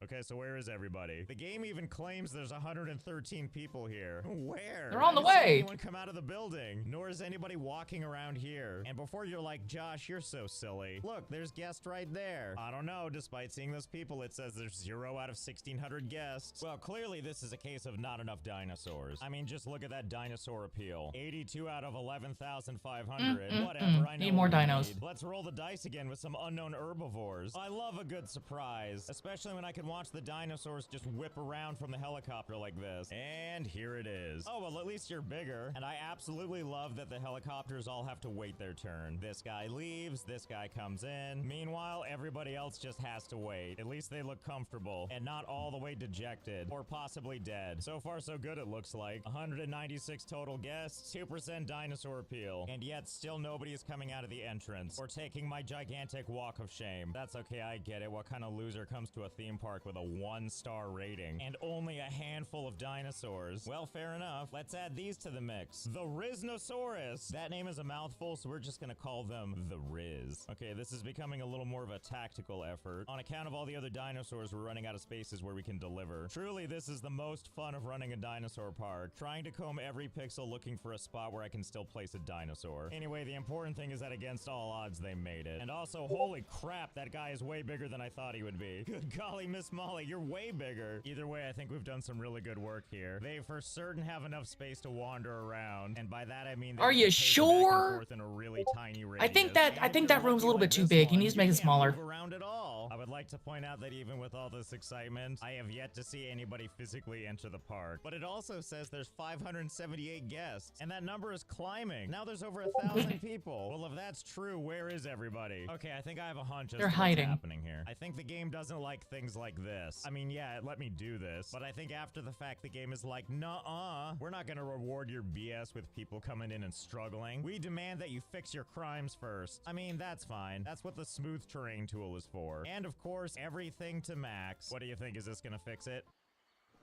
Wow, that was fast. I mean, it doesn't look better to me, but what do I know? I'll just smooth everything and leave nothing to chance. I like how it's also slimming down the edges of the path, effectively making this so much scarier. Like before, you could walk on the path or the grass next to it. No longer, though. Now everything is just terrifying. Jesus, finally we did it. I feel like I just did actual QA. You're welcome, you two creepy twins. Anyway, whatever, it's working and that's what I care about. How's it going, everyone? Is your cardio off the charts yet? Just pretend you're traveling like Need more cardio! Tom Bombadil. Just kidding. I don't even know how to read, so that character doesn't I don't even know how to read. Actually, damn. I have a question now. All you lovely people, you came here to see dinosaurs, right? How about we get you a fresh dinosaur? Here, let's do this guy with the brain. I mean, look at that. People really like him, and they're Plantosauruses. Honestly, what's the worst that can happen? Plantosauruses, Jesus. Right there, that's what. Well, here we go. Behold, there are now dinosaurs in your dinosaur park. What do you think of that? Dinosaur threat? What do you mean dinosaur threat? Look at this guy. Just look at him. The struggle is real. He just wants to love you. Oh no. Careful, little guy. You might fall down into the helicopter, and wouldn't that be a shame? Although admittedly, such a people don't shame. seem that bothered by it. I mean, they are heading back to the entrance like cowards. Actually, you know what? Why did you come all the way out here to see dinosaurs, then you just run away when there's dinosaurs? What I mean to say is, you want dinosaurs? I'm gonna give you dinosaurs. All of these. All I really have to do is find places to put down the little flare thingy so that they know where to drop off this apex predator, as well as all their friends, and so on and so forth. Look at these unsuspecting people, completely unaware of the predator about to take them. No, don't go. There's still so many more dinosaurs to come. See, look, here's one now, which, as you can see, we're handling with care. Oh yeah, here's the good stuff, where these people are panicked and confused and don't know how to get off of this little mound. Yes, finally the Jurassic Park I know and love. And every time they're gonna try and get away, something new and exciting. Uh-oh. Wait a minute. People can actually die in this game? And they can die in undignified poses? Alright, oh, good God, no. Pass out from excitement. But really, this is what I've been hoping for. Josh, no. Played Planet Coaster and Zoo. How can we have our own special kind of fun? I like how, meanwhile, all these helicopters are still dropping off more dinosaurs. I get it, sir. If they didn't want you to kill people with dinosaurs, they would have paid you more. Dinosaurs, look out. Lunch is coming right for you. Uh-oh, looks like you lost someone. Oh, look, they're playing now. Everything's fine. I mean, I feel kind of bad that this happened to you. Although that's what you get for wearing sandals to the dino-pocalypse. Well, unsurprisingly, this sure has made a mess of this place. And look at all these people up the hill freaking out. They have no idea how bad it is the other direction. Oh, never mind. They're about to find out. Yes, let's chance it. Let's run by the predator. Sucks to be that guy. Really, what's the worst that could happen running between two dinosaurs? Now listen, Frontier Developments, I don't want to tell you how to make your games, but could you do me a favor and add this kind of functionality to Planet Zoo? My employees would thank you. you. Also, I gotta be honest, it feels like most of this is the park goer's fault. Okay, maybe not that one, but this guy doesn't need to be going this direction. That was his own fault. Well, this has been a rip-roaring good time. Looks like all the people are just about dead. And there are methods we can use to capture these dinosaurs so they don't kill more people. But why on earth would we do that? After all, nature's hungry, and I'm here to make sure that they get fed. And it looks like we won't have much of a problem with that. It looks like the moment people feel safe again, they just wander back into the park. And thus an infinite supply of food, because it looks like once they come into the park, they can't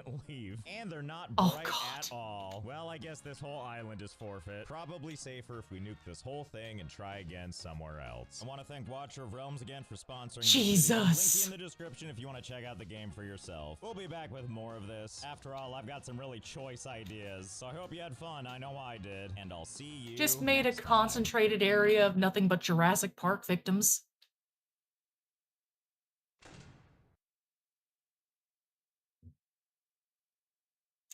Let's see. Look at this taco wrap by Voice Monster Edits : Metzger. Suggested to us by our lovely Mayonnaise Chase here. Look at this taco wrap. Every time I eat it makes me crap. It's probably not even real meat. But what the hell a guy's got to eat? To be honest, it's not even fresh. It's left over from the night before. But it's the only thing I've got in the fridge. It wouldn't kill me just to have one more. Oh, oh God, I feel a turtle head is poking out my back door. I didn't make it to the bathroom while I'm pooping on the floor. Why'd I eat it? Why'd I eat it? It smells. Why does it smell so fucking bad? What did they put in that shit? Fucking hate it. Why?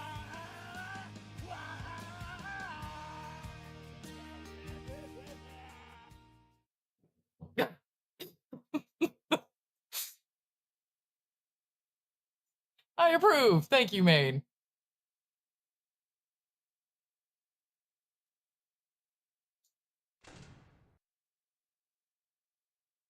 You're welcome. All that guy's stuff is really funny. This is Tactical Fried Chicken, World of Tanks, the Russian Badger. I'm just saying, if physical energy can be turned into thermal energy, how hard would I have to punch a chicken to cook it?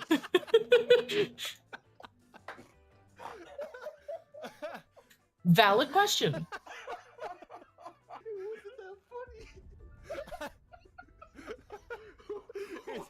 It's only funny, Jello, because I can picture you just throwing haymakers at like a raw frozen chicken that hasn't even been thawed out yet. I can't believe it's not butter. World of Tanks, a game that I've been playing for so long that I can basically hear the Xbox voice compression from 2010. Oh, did you down the bitrate? Why did you down the bitrate so it sounds like we're on Xbox Live? Guys, vote for Nuketown. Vote for Nuketown. Play Nuketown. God, this is so fucking dumb.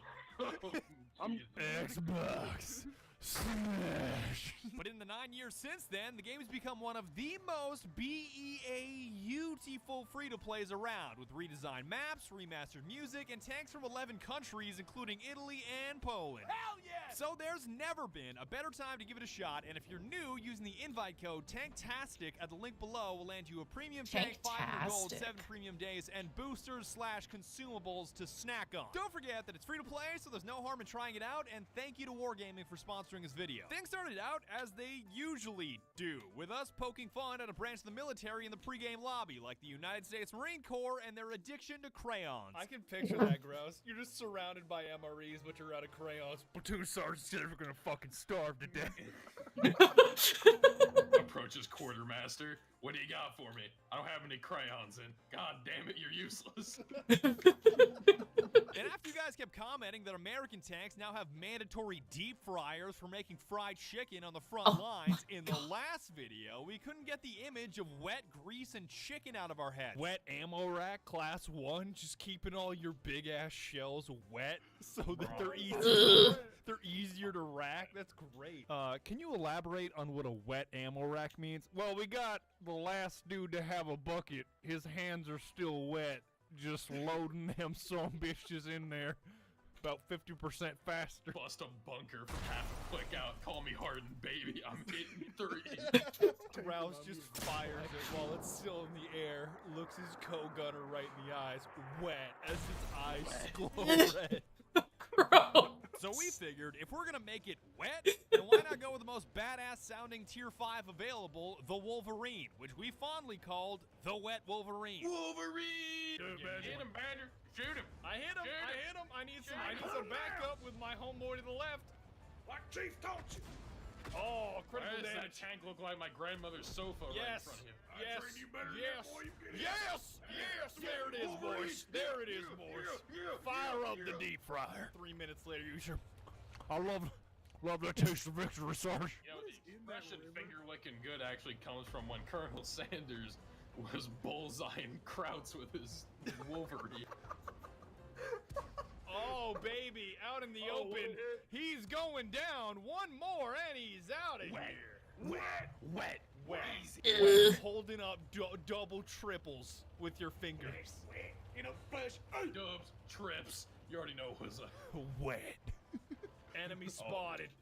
Enemy spotted. Boom, baby. There it is. Funny. Wet. From the 3-point line. Wet. Game over. Look at that. From a performance perspective, it was amazing, but I still kind of hate you guys for the deep fryer comments because our conversation slowly descended into arguing if you should be able to use a bucket of chicken as a fountain drink container. The only thing more noble than eating chicken out of a bucket is filling up your fountain drink. I mean, I bought a large bucket. Does that not mean I get a large soda? The bucket is your drink, sir. Free refills, right? God bless America. I want you to know that you saying that, I can feel my heart like pump. Like that's a possibility that I haven't thought of at my local strip mall. I'm feeling a mild cardiac arrest right now. After we didn't come up with a definitive answer, we were locked and ready for another round. Some of us more than others. Ready. Knowing where you live in the United States, your particular state, Goose, I know that's a real firearm. You bet your goddamn ass. I got a strap right here with me, big man. It is ready to go. Don't worry. It's like the safety's on. You know how to use that, Goose? You keep loading it like you're just ejecting live rounds. I can hear them hitting the Just the way Daddy taught me. Uber charging shotgun. Jesus Christ. The more you pump it, the harder it hits, right? My family's idea of silverware is a SIG 226 at the dinner table. Honey, can you pass the entire shells? And at this point, we were just beyond saving. Like, you know how people call them rose-colored glasses where you only see the world pleasantly? Well, we were like that, but roasted chicken-colored glasses, because all we could think about was food. Yo, check out the AMXELC on my right. It was pretty good though, you gotta admit. Oh, Look at him. he looks like the end piece of bread. The heel of tanks. Bruh. It's always depressing when you pull up the loaf of bread in the bag, but it only has like the end pieces left, and you're just like, damn, why do you exist? No. It's called the heel meal. Stop. Fucking excuse you? As Goose says, I literally live in poverty. I don't even eat that trash. I know for a fact, given your family badge, that you've not had a sugar sandwich. Please tell me you have. Have you ever had Frosted Flakes with water? You ever had? Sounds so sad. You're gonna make me miss my target if you keep saying shit like that. Grouse, please tell me there's more than 2 ingredients in a sugar sandwich. No. Is there at least butter? No, butter implies money. It's literally sugar on top of white bread. Hey, yo, Grouse. We're already dead, right? All of us are dead? Yeah, just nice. Probably because I'm all of our literally, comms are about sugar sandwiches and heel meals. A losing streak led us to beef up our tank choices, and the SU-100Y was a logical place to start because that thing is built like a bunker.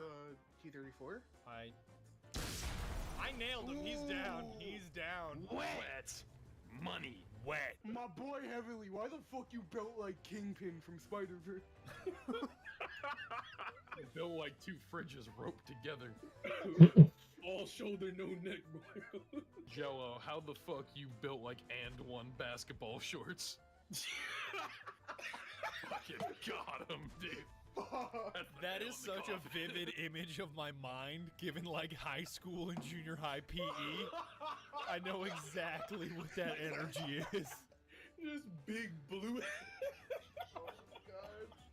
Oh my god. I'm sorry. Like, I just had to hit I know you with nobody's that. gonna get describing a tank as built like basketball shorts from 2006, but I totally get it. See, all it took was the SU-100Y, and that just wins you the game. All that and a Cheeto against an SPG is all you need. And since it had been a while since I'd used artillery, I wanted to give it a shot, because Heavenly and Jello crushed their W keys into the enemies so hard they were at least useful for spotting targets. The big chunky boy over here, well, wait till I zoom in. I'm gonna hit the Hellcat. Here, watch. Cash! Cash! Right there! Right there! Wet! Wet! Straight icy from the 3-point line. I guess you could say you sent that Hellcat. Imagine was like, hold on, let me wait it. Now watch this drive.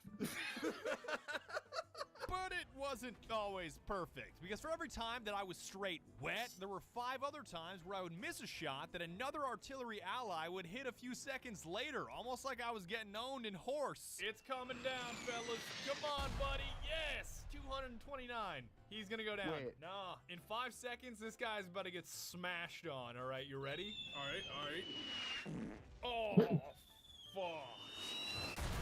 No, somebody else got him in like the same spot. Damn it. Damn it. When you hit a brick and the same dude pulls up and is just ice. Just straight ice. I'm about to take Badger's money when we play horse, bro. Fucking laughter stops. Because I'm really about to take your. You thought I was kidding. I'm letting everybody know we playing horse tomorrow. After Heavenly learned how to upgrade the reload on his tank, I lubed up my tank with butter when you weren't looking. and after Jello learned what a reload timer is, Jello, reload! Wet rack! Oh my god! You got him! Yes. Success! we finally swapped to the German Tier 5 tank destroyer, the Stug 3, or the Stug. 3. At least The I Stug. assume that's how you pronounce it correctly. Go Stug! Go Stug! Bro, my Stuggy hurt. My Stuggy hurt. My Stuggy. I, aka Stuggy. My boy, Little Stug. Yo, the guy in the chat, our 2 Stugs are more. Heavenly on artillery was the final piece of the puzzle because with Jello and I constantly engaging and keeping targets spotted, he was hitting buckets in more ways than one. I need help on the right flank with that Panzer, the Panzer 3, Panzer 4. Get him to scoot a little bit to the right and I'll push. Scoot. No. He's no. Oh my god! No way! No way! Wow! Without cover is without victory, brother. Wet. I hit him. This Stug hits so hard. I don't think it's supposed to hit this hard, but it. Oh. Heavenly, that shit You was see this 267? Yes. Damn. Wow. Number 2. Oh my. That T50 is done too.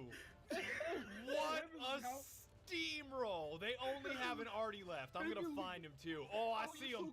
You better launch one, Heavenly. You better launch one right now. Hold on, we getting the beads up. We getting the beads. All right, I softened him up. Send him. Send him. No! Oh, baby! No way! 57, that battleship. No. Fuck it. Heavenly has just broken his headset and broken into his drywall. We're gonna need an entire the phrase, "You come at me, you best not miss." We didn't miss once. Oh, I see why you play artillery. That shit is great. We just got bucket.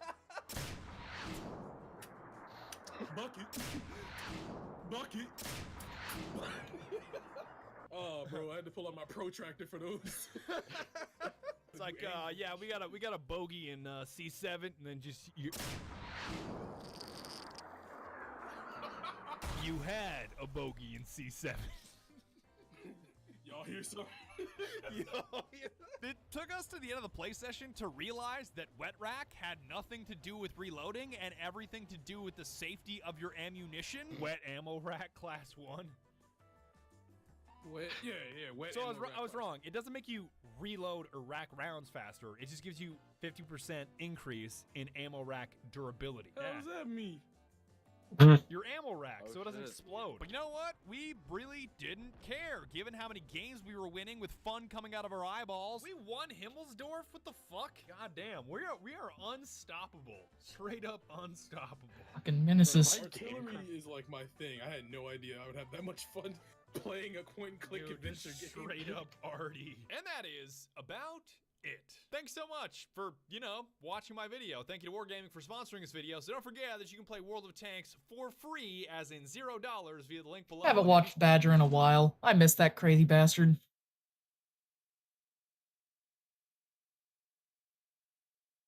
Let's see. I think we're gonna watch 1 or 2 more videos. Look for some of our shorter ones, like Best of Frog Screams.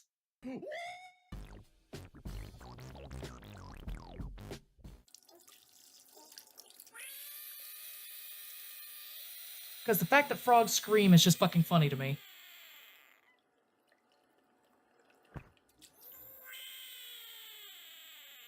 He doesn't want to be watered.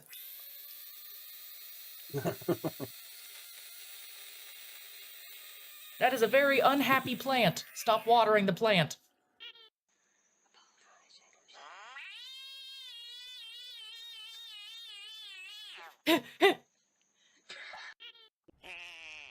Ooh.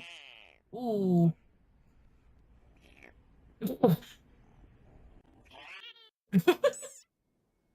Yay! Potato Fairy!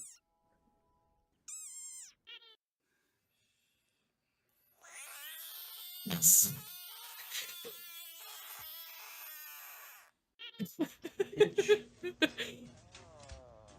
Aww.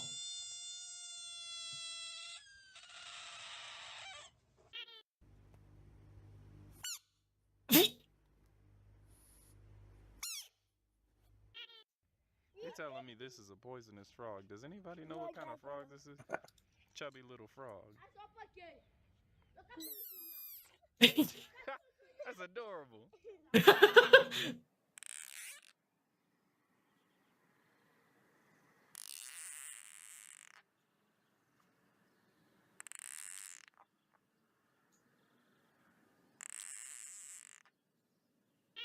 What a ferocious little frog.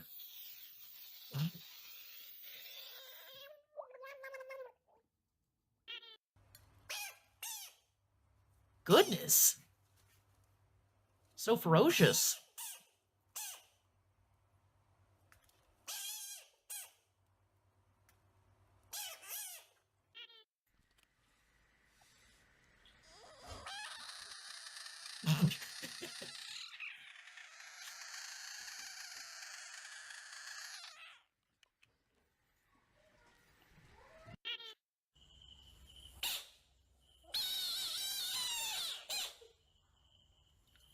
Fucking iPad kids.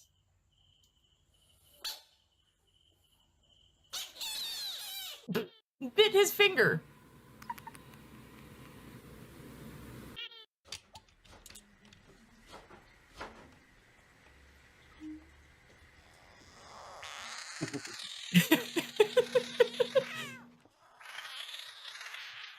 That's a fat frog. Holy cow.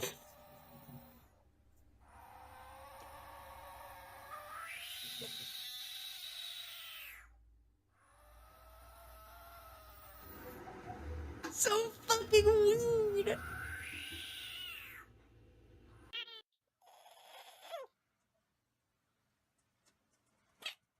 Oh, so fussy.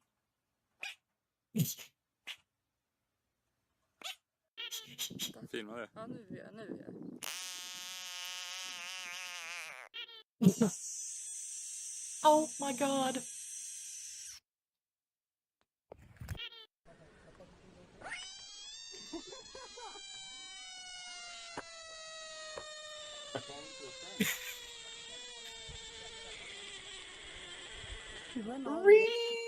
It's trying so hard. Ooh, ferocious.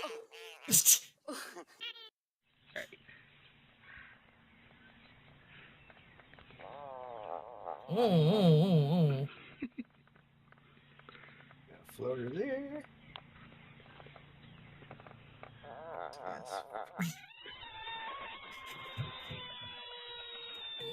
Cream.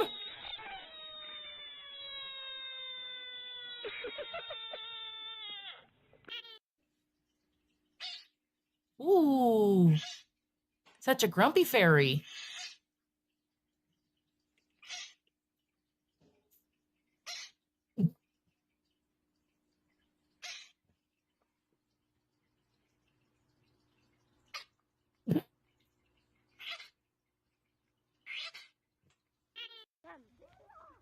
Oh my goodness! Main, look! What? What is that? Big is that thing? It's a potato fairy.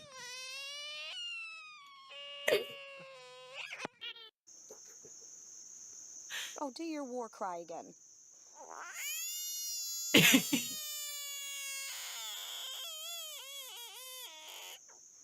What a whiny baby.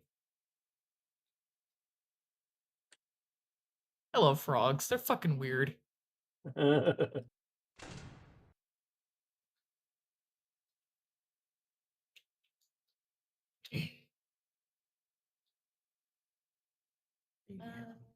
This one has a mad temper.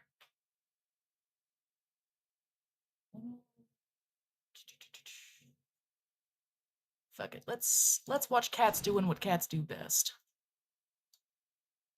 I think that'll have us with our last video there, and we will continue on next week with more shenanigans. Oh. C'est du foutage de gueule. Woo!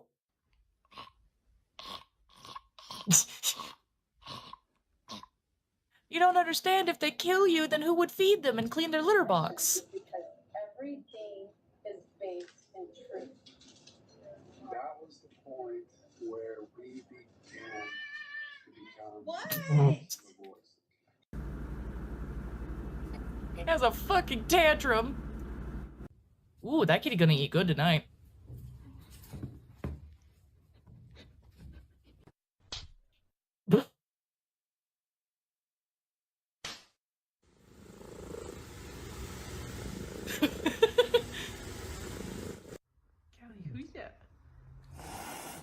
Oh. You're not as much of a little demon as they thought you were. You sure about that? Ooh.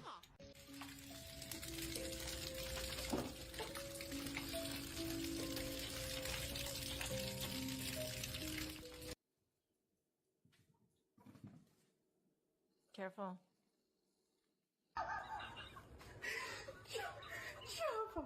Let me get the angle of the fucking clean one. Bruh. What? I've seen my cat do that.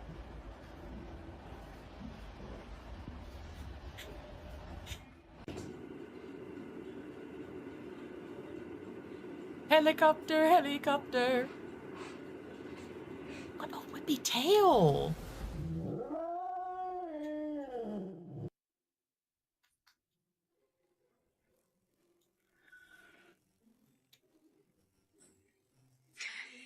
Oh my gosh, so many. Ozzy. I just mopped, bro. Really? Oh my god. He's giving me the warning paw. This room must be bad luck or something because every time we're in here, he's literally mad at me.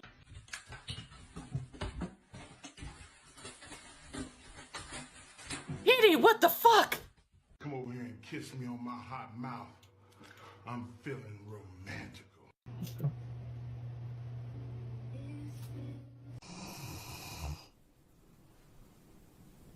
Huh? Kermit. You ready to go to bed? No. What do you mean no? Me trying to close the dishwasher. Oh geez. That's weird. How come it won't close all the way?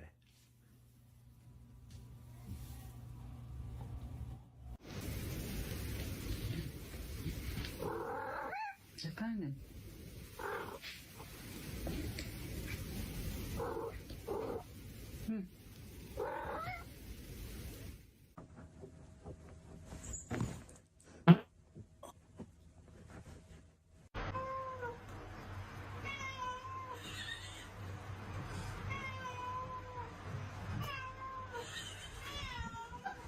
Can I have some Chex Mix? Can I have some Chex? Hey, can I have the Chex Mix? I bought it. Hey. Because you bought it doesn't mean it's yours anymore, motherfucker.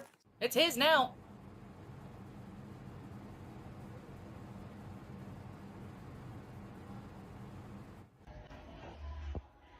Dígame, ballerino. You can take my ears, but you cannot take my liberty. They want to cut off my ears like the Taliban, but what they don't know is my ears can grow back like SpongeBob through budding, by the way.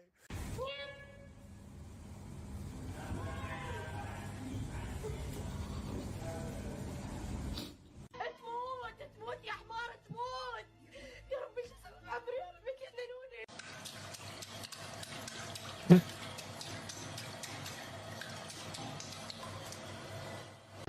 Дорогие друзья, с новым 2025 годом.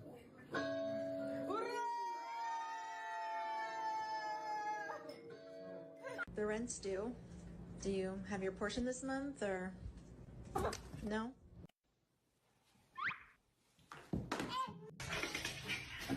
Good kitty.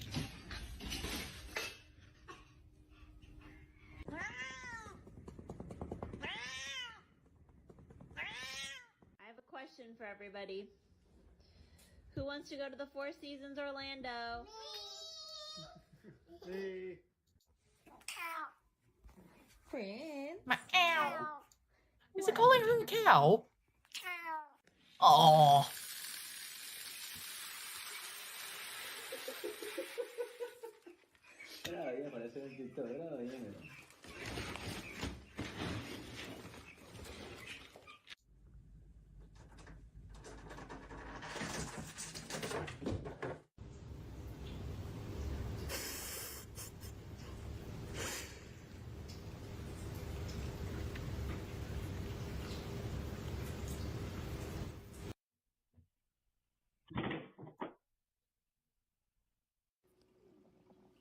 Can I help you?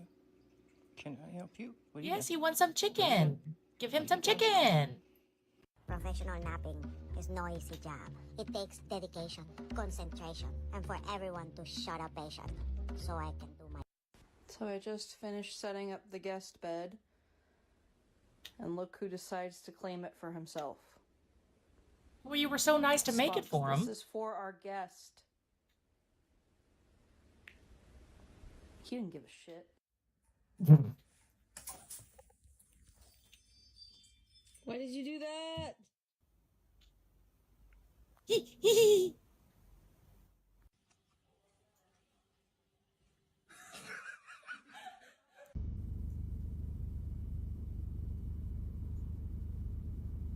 Bro, you good?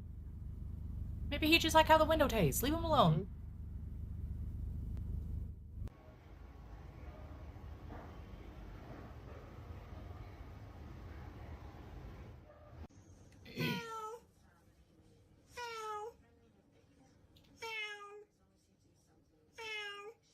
Sounds so sad.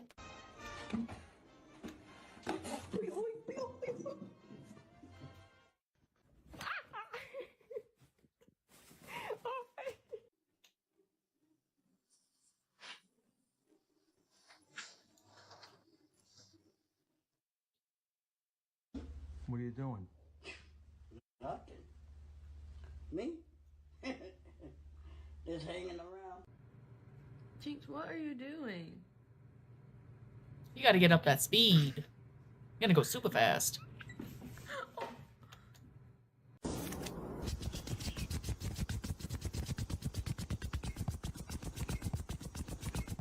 Oh my god. Hello? Oh my gosh. Hey. What's up, buddy? No, where are you going?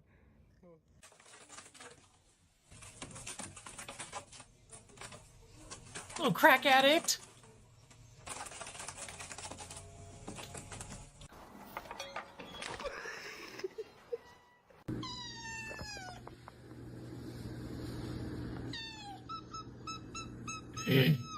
Oh.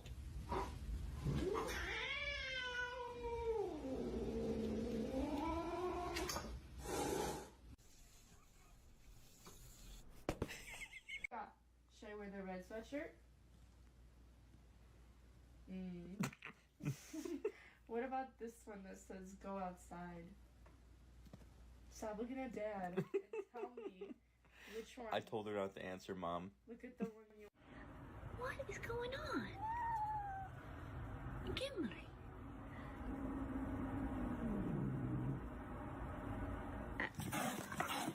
Ooh.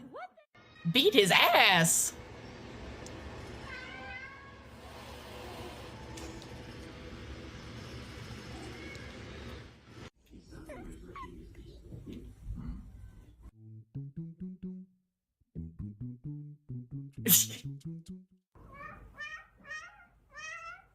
Well, it sounds so sad.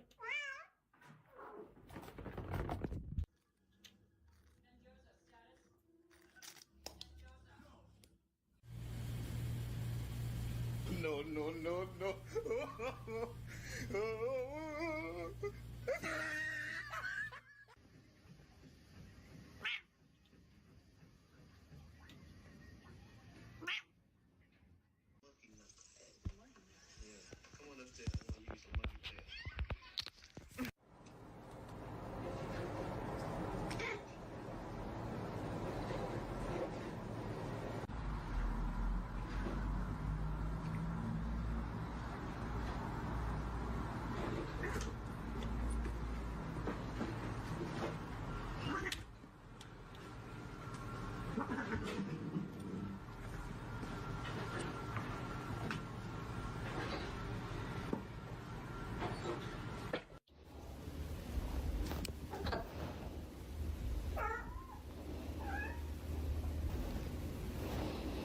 Milo. It's cold. I don't want the fan on.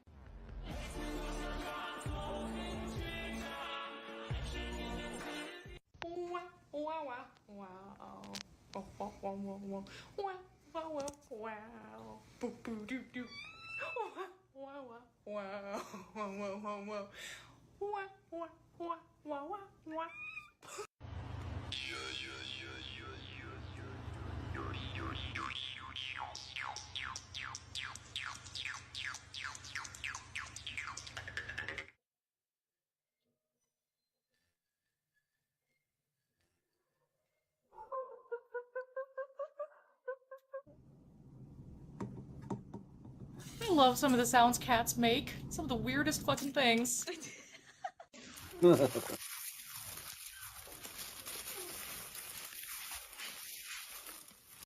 Oh.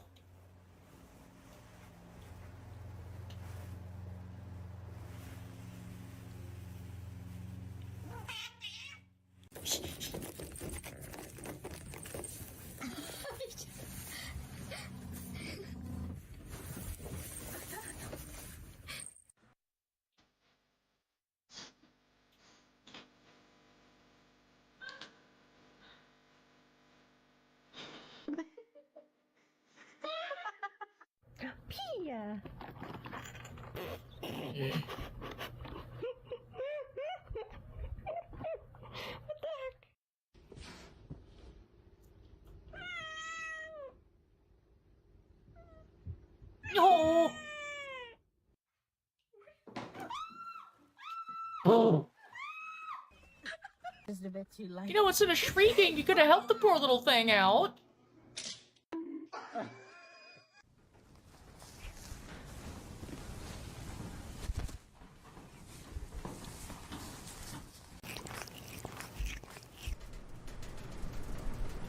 Get it, fish.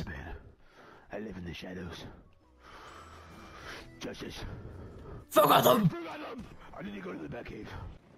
Batman needs his supplies. Forgot them.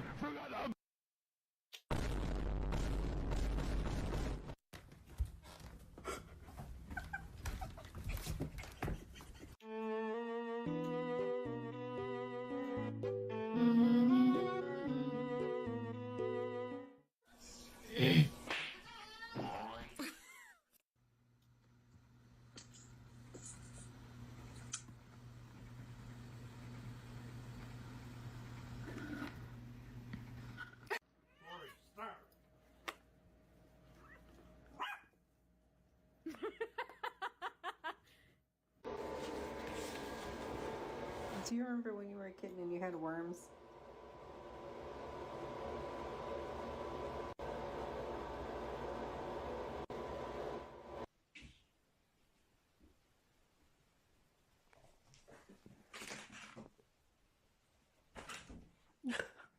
Oi, get off!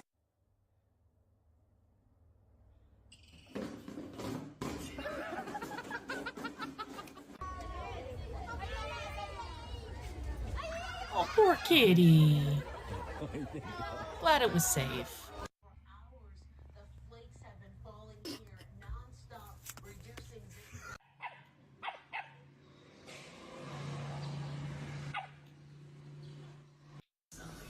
Friday on 9 Darling, I am already so proud of you.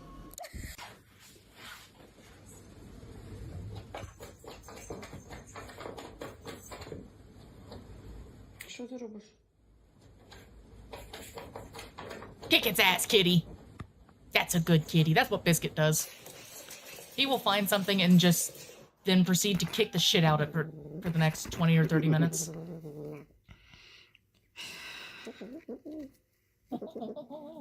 Kevin. He wants the toast.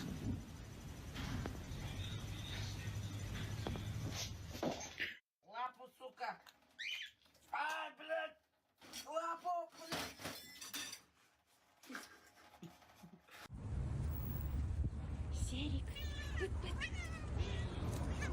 Oh, look at all the babies!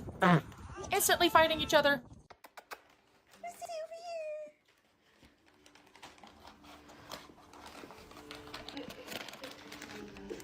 Oh my god, I wasn't expecting that.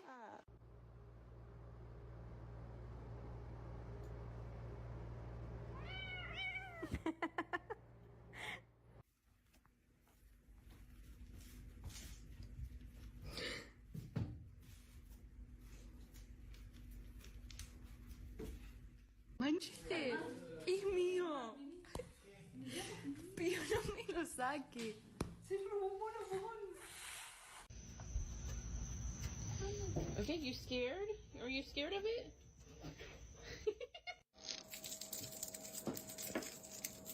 I don't know what happened to Biscuit, but he used to love playing with like this little crinkly orange carrot. But nowadays he is terrified of anything that crinkles. Look at this. And I don't know what happened. Come and look at this. I thought I had a good dog because Ajax used to be scared of squeaky toys. Now, not so much. Catavius, get out his butthole. Cat, enclosure.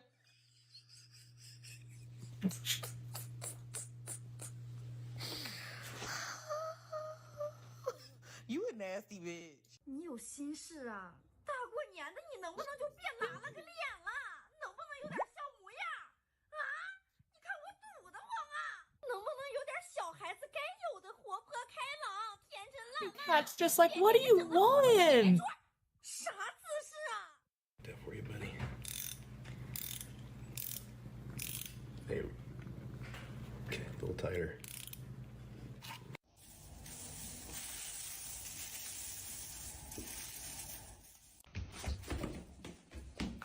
ركض بالبيت ما زل على الصوفة زل ويا كلب تعال هون.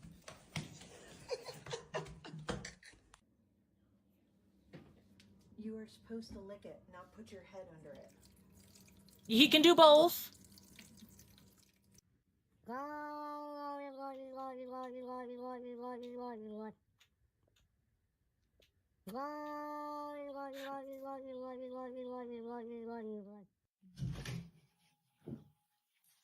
마지막까지 감정 잡고.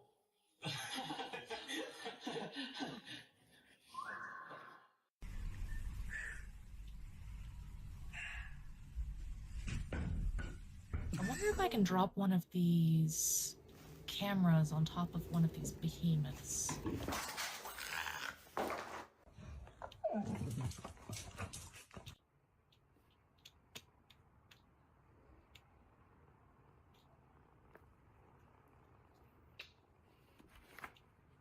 Oh. Wanna go outside? He like, girl, this my home. I ain't going outside. You wanna go outside? Hey, can you guys watch my cat? Thanks.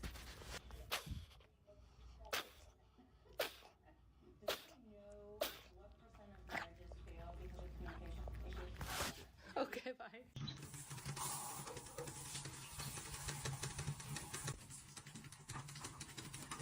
What's the easiest and best way for us to fight climate change?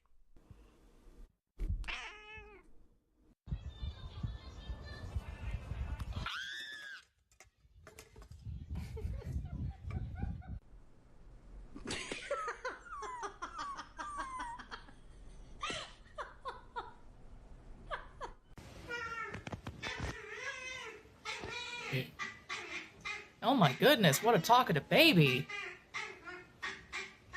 Certainly has a lot to say about having that bath. He's a liar and a fucking snake. Fuck you. Oh my Did miss a silo in Fallout 76. Didn't have the damn key card when I knew I had one on me. Aww.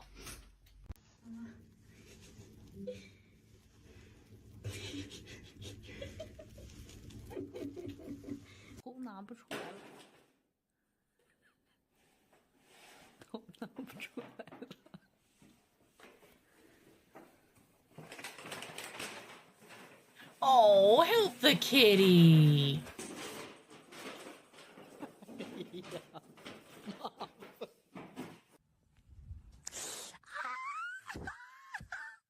I honestly have no idea why he does this.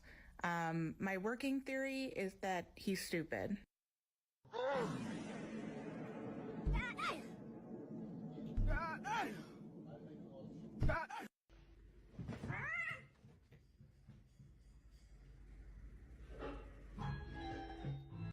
That's gotta be 50 plus pounds of Take that, fat alligator. lard. Charging me, some bitch. No, I did not. Just.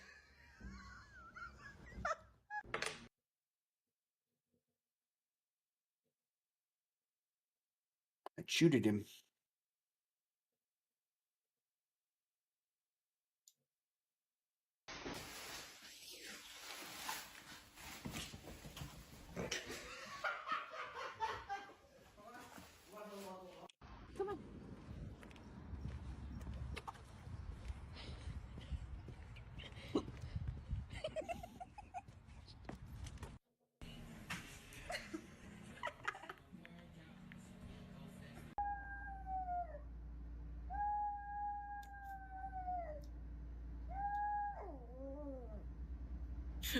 Cat! Grabs him like, shh. Israel.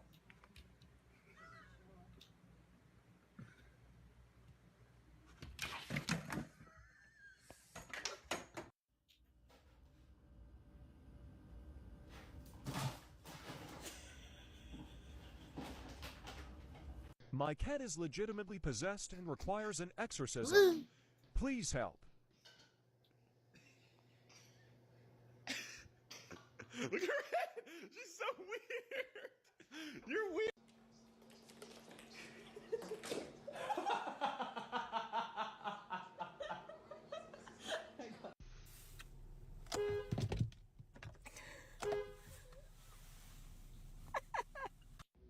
Chronicles of Misty. I have to follow her around. She keeps Yeah. getting stuck in weird places.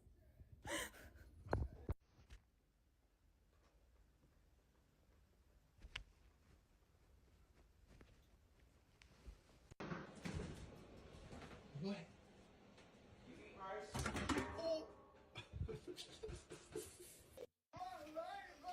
That fucking thing.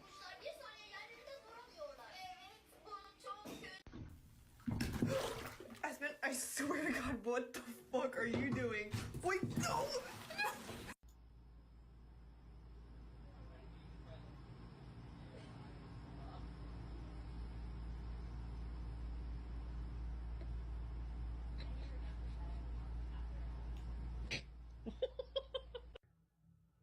But when someone reaches out after 18 years, after totally cutting you out, I'm just so scared.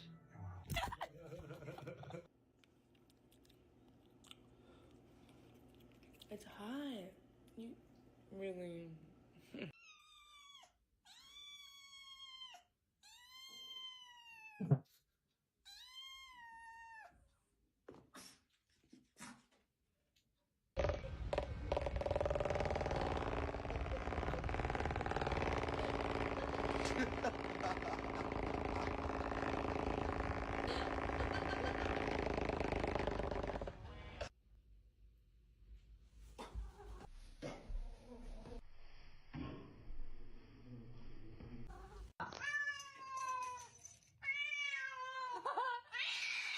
Oh, goodness! Look at all this. Kitty's Look, just look, not look, fucking look, having look, it. Get out. Out. That's it. Out. Come on. Come on. Get out.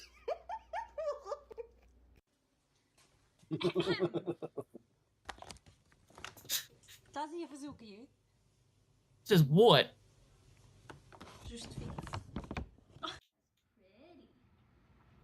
And when we're pretty, all the girls will fall in love with us.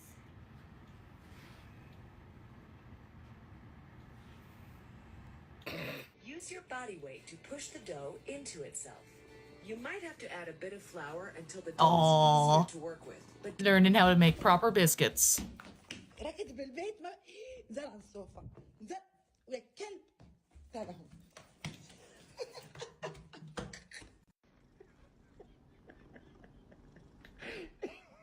Nice hair, partner. Yeah. I know there's a threat nearby. I'm baiting it out. Come on, big boy. Come on, you big boy. Oh my God. Oh, what's up now, huh? My Shayla. Potato salad. That's good potato salad. It's good potato salad. No. Hey, you break them, you buy them, and you don't make any money. Squee!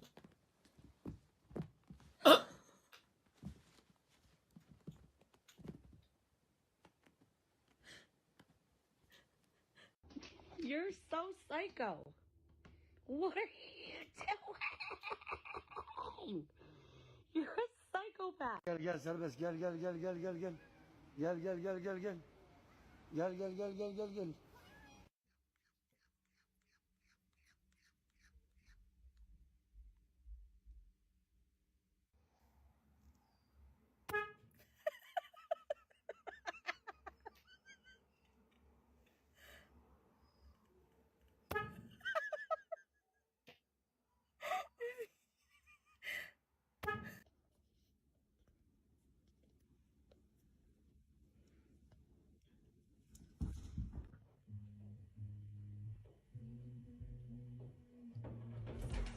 It was at this moment that he knew.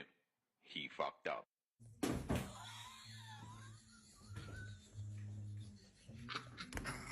Motherfucker, where is it? Where is it? I swear to God. You laughing, girl? You trying to laugh?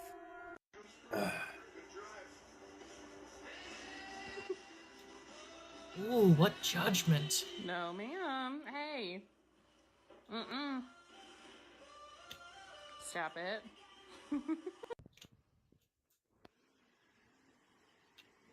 Mikamata-sa. No. No. Come back, No goddamn peas. camera. No, no. It's just peas. Why do you want it? No, go away. Stop it. Be nice. Nice. Nice. Yes, be nice. Be nice. Okay.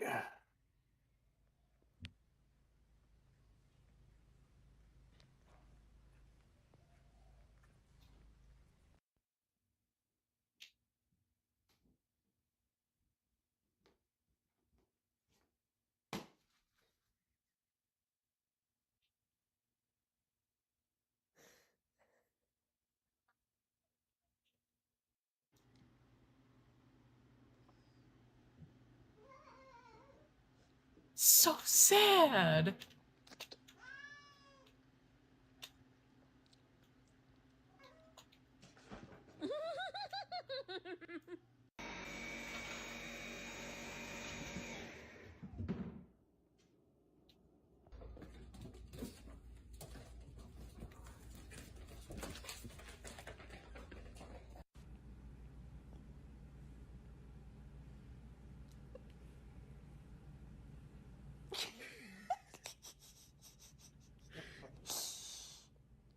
Bitch. Still fighting alligators? No, there's a cow run up and try to gore me. Dickhead. The most dangerous animal on this planet. A violent... I'm sorry, no. You're definitely dead now. I will put all the holes in you. Come on, my boy. Come on. Hey.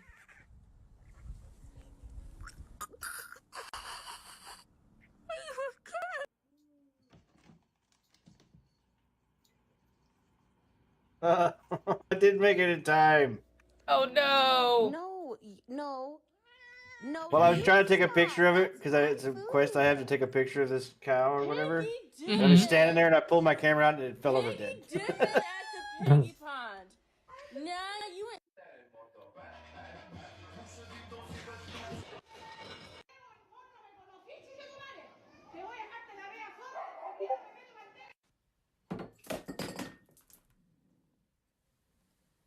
What?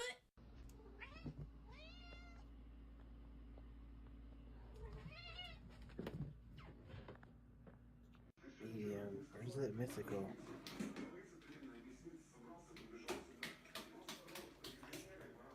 Just wants to play in the water.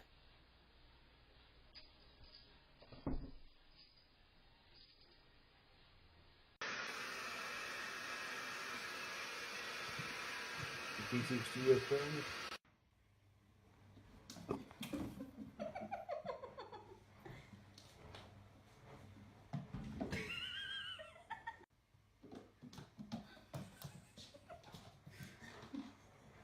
What happens when you leave water near your cat? Fleeing, don't flee. Goose. I'm back. Good boy. Okay. That's fine. Helps him get the bubble off his head, just for him to just instantly put his head right back in the bubble.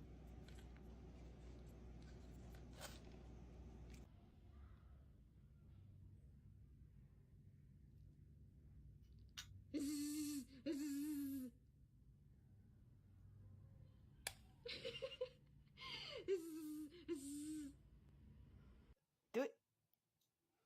Don't do it, TJ. Don't do it. Don't do it, TJ. Oh!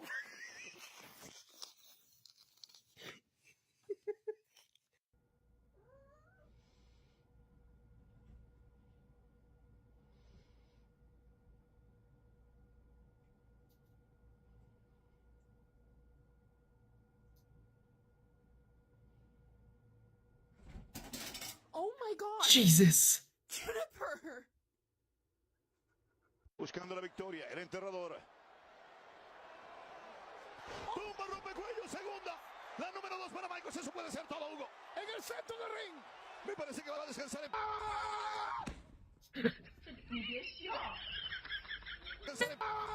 Para Michaels, eso puede ser todo, Hugo. En el centro del ring. Me So parece que like, va a descansar en...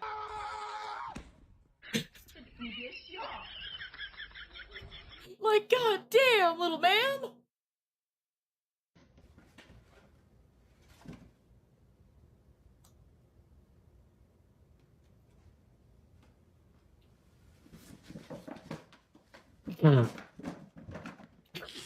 Fucking mess.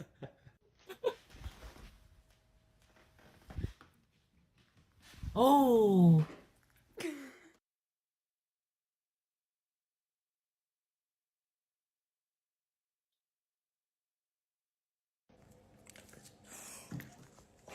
Oh, he's gonna steal your cigarette now, mate.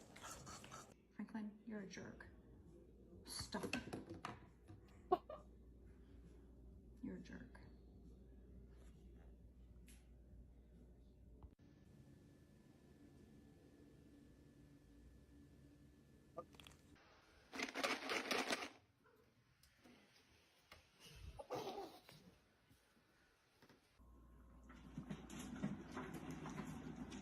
Charlie, stay.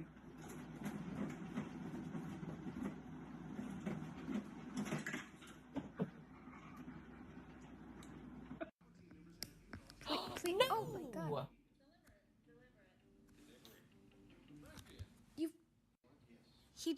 He killed my laptop. He killed my...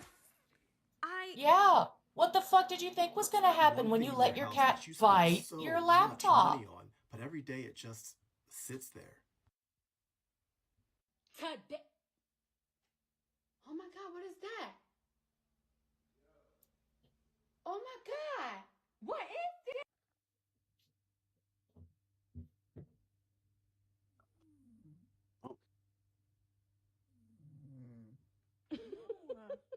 Oh, lights on. I forgot. Start, it sounded like... I don't freaking really want him up there! He sounds better than me. Oh! No, Leo. You okay? 61-month streak in Night's Chat. Nice.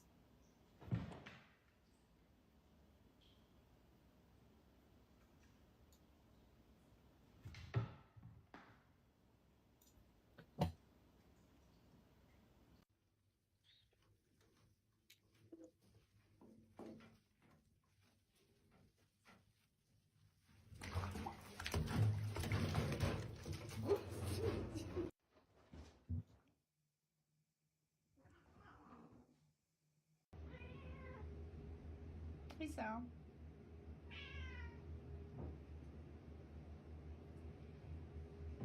Oh.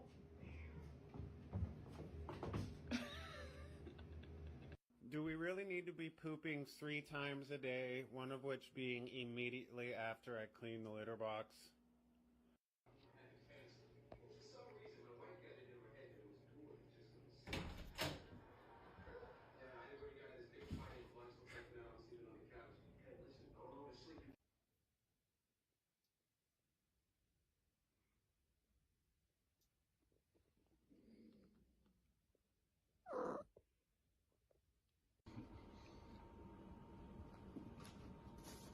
God.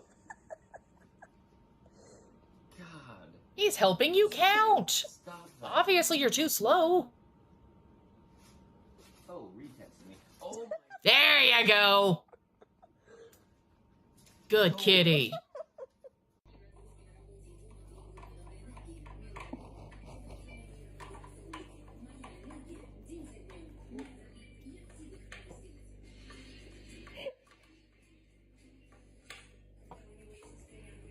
So if he tells you anything fucking different, he's a liar and a fucking snake. Fuck you.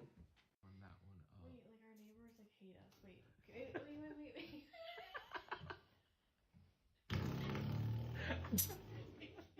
Stop them. Stop her. have a smooth brain. No ridges or lumps or valleys or bumps. All ideas slide right off, like a water slide. What the hell? Miss Candy? What the hell?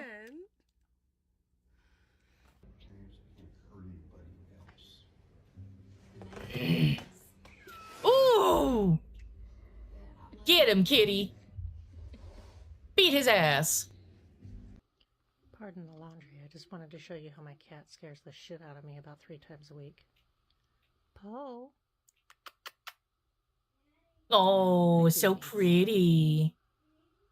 Should he open up their microwave because there's Kibby? Okay. Oh my god! Oh my god.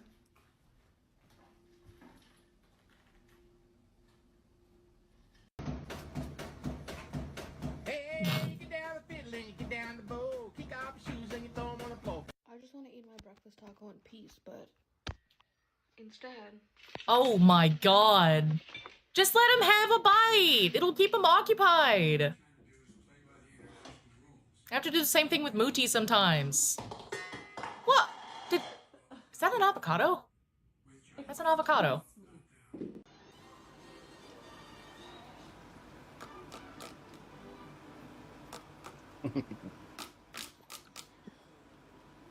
He's not a little idiot. He's having the time of his life.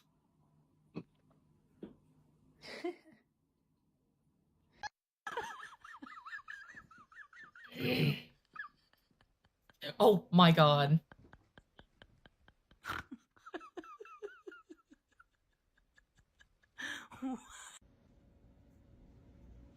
Hey! Stop it.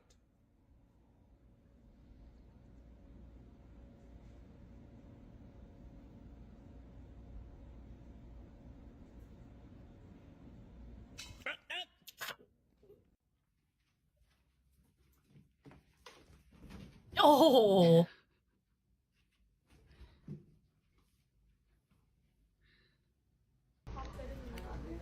Oh my goodness. You're done. You're done. Je sais pas si mes cheveux c'est bien ou pas. Je sais pas si je les laisse comme ça.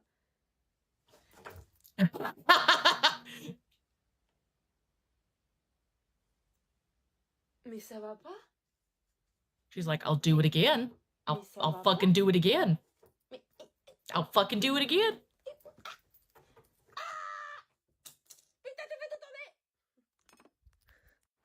Rosie. Rosie. Rosie. Rosie. No.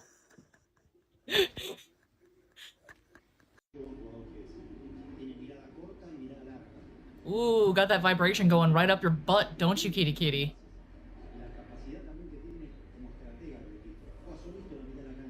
Oh, it's Posey's arch nemesis. You gonna come kick his ass? Okay, wait. No. Hey, Posey! Get the hell back in the house. I'm sorry, Katie. I'm sorry my cat sucks. I can still be your friend. The most No, you can't. animal on this planet. I have a cat that's like that outside. We call him Little Bean. And he loves everybody, everything. If you have hands, you're his best friend. And my cat Muti fucking despises him. So if we even smell like Little Bean when we come in the house, she is sure to let us know by hissing and spitting at us. And of course, because she hates him, she has trained Brisket to hate him.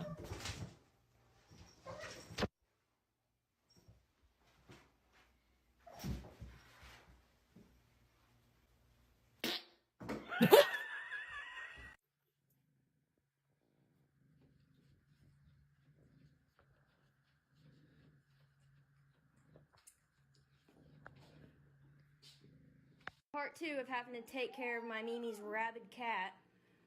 Her food bowl's over there, and I can't even get to it to feed her because she's being a little shit. Well, maybe if you talk to her nicer. Why are you deep-throating the fucking chair? Yes, President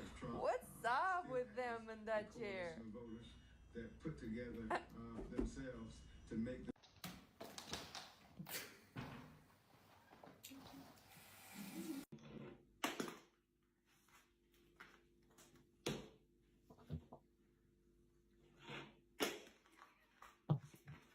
Lost my headphones. Pick them up in a minute.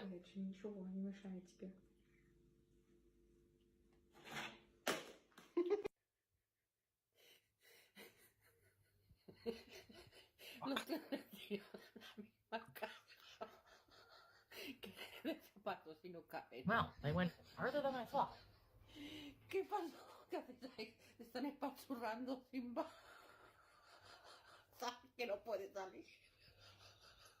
Lula, do not eat my plant. Tallulah. Don't you fucking do it. Oh my God. No. It's a full-time job, and it's extremely time-consuming, and it's not as easy as it may appear to some people. I spy 2 feet.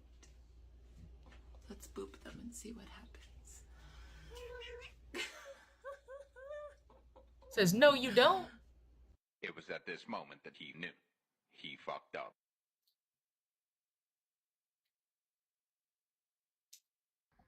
Really? This is how I find you? Dirt all kicked up, leg in the air. You don't even look normal. What are you? He's a plant. What are you? For all them haters out there.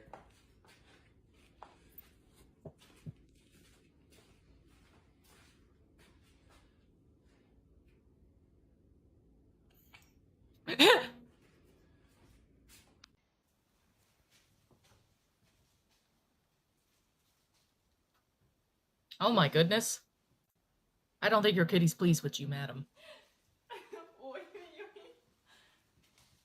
Слышишь? Кобра с тобой что таки? Де вуха?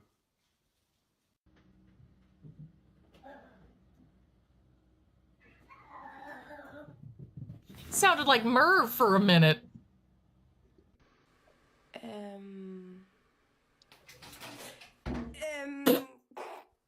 Yo. Ach du Scheiße. Oh mein Gott. Geht's dir gut? I'm fine. Alter.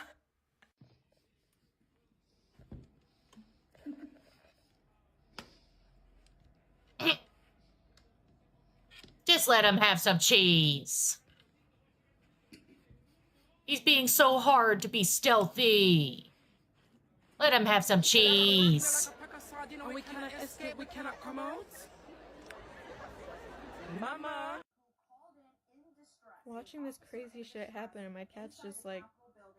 This was around 15 minutes ago or so, and that officer is asking for What the fuck is happening? inside the county.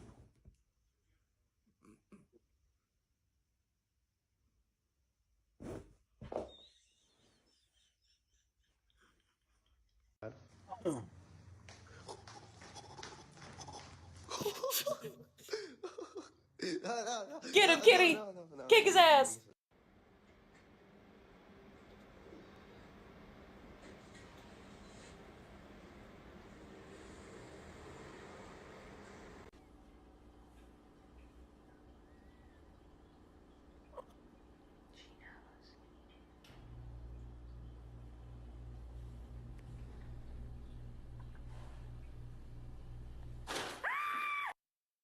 I'm so amazing. If I ever get up off this couch, I'll be unstoppable.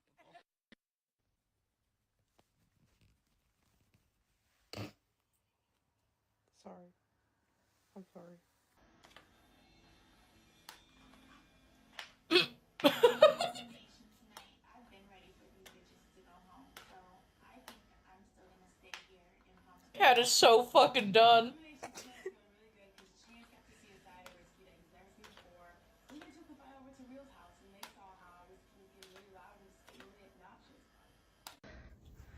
What in the world?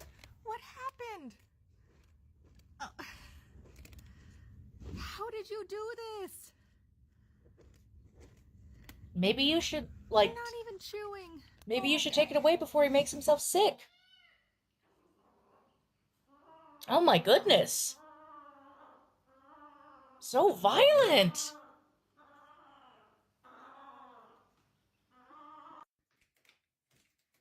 Did you see that little bulldog there, Bane? Scratch your No, I'm sorry, I wasn't. No, you're good. Look at this little shit.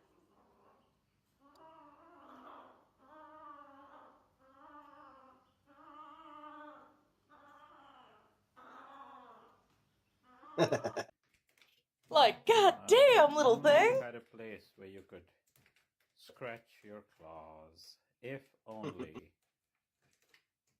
Well, you see, it's on the wrong wall. The bag has legs. Are you guys taking a nap together? Aww. You okay, Rosie? She's dead inside. A little bit. Oh my Ew. goodness.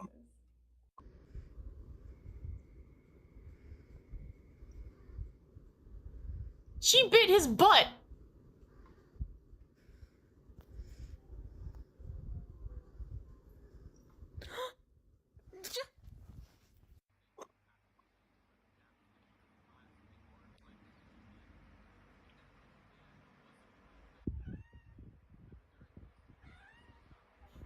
What you watching, kitty? Whoa. Oh my god.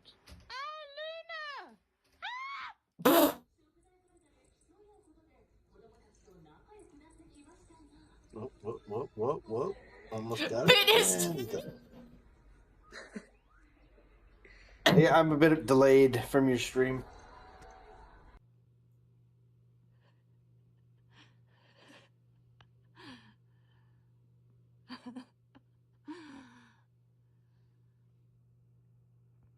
Sorry. So much judgment.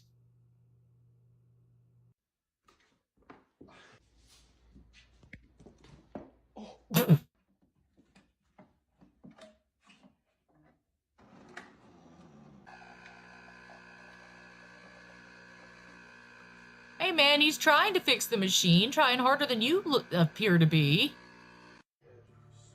Cruella. What the fuck is in your mouth? Fuck is that? What the fuck is in your mouth? Oh, if you let... Oh my god.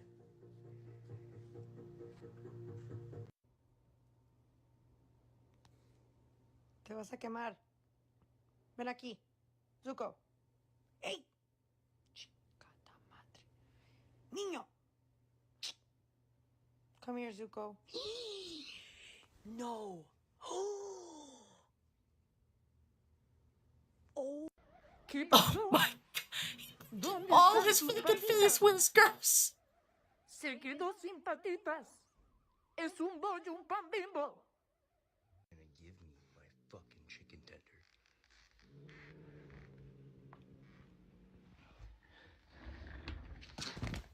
You've lost that tender, my friend. That's his tender now. Give me my fucking chicken.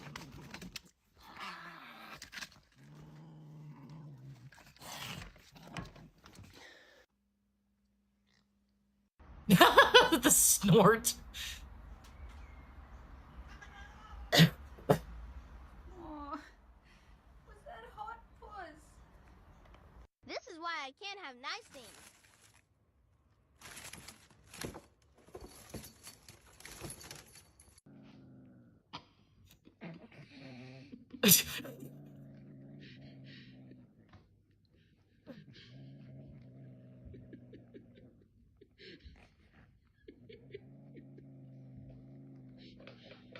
He wants that cheese.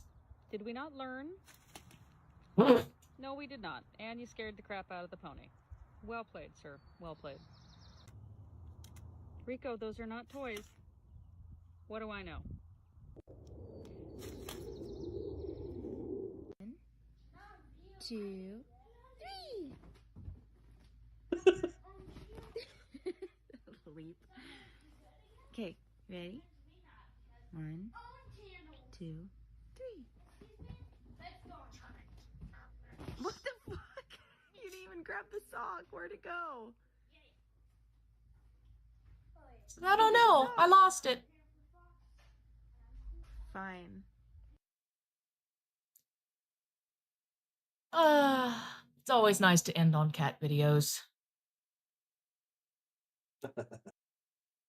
Alrighty, but my lovelies, thank you for sticking with me again today. Thank you, May, for joining me. You good back there? Why the thumbnail on that next video is holding a 9-volt battery to that nose ring? Oh yeah. It's terrible. I want to see the outcome of that so bad. Yeah. I know it won't be anything pretty, but goddamn, do I want to hear and see the outcome of that. But yes, my lovelies, so good to see you, so good to have you here. Thank you for sticking around. Those of you who did, those of you who didn't, understandable. I still appreciate you stopping to say hi. Thank you, Maine, for joining us to react to some of these videos kind of in the background. Gonna probably waddle on downstairs because I think Nimbro and Nimmom, probably out in the garage if Bubba's home. So go talk to them about that plan. Hi, Grimmy! Sadly, we are ending stream right now, my good friend with bad timing. I'm gonna have to learn how to make my character use both eyes to blink while I'm using my eye patch. And yes, I have an eye patch now. Yar. Hoping that with the eye patch that when headaches and migraines start popping up, that I'll be able to cover the eye that it's most afflicted by, which is usually my right eye. And maybe in the hopes of doing that, it will lessen the severity. But as it is now, I am noticing my character is having difficulty blinking now that I only have one eye, so that's okay. That just means I'm winking at all of you. Wink, wonk, wink, wonk. Yeah, I'm a pirate now! I got an eye patch for both eyes. If I want, I can be the ultimate pirate and not see a fucking thing. Yar har. But yes, take care of yourselves, my lovelies. It was great to see you all here. If you want, there is a Discord to meet some of your other fellow Nimlings. No, you can still do bare ass. You can still throw. Oh wait, no, did it not work? Is it fucking frozen? Oh no, I closed it. My bad!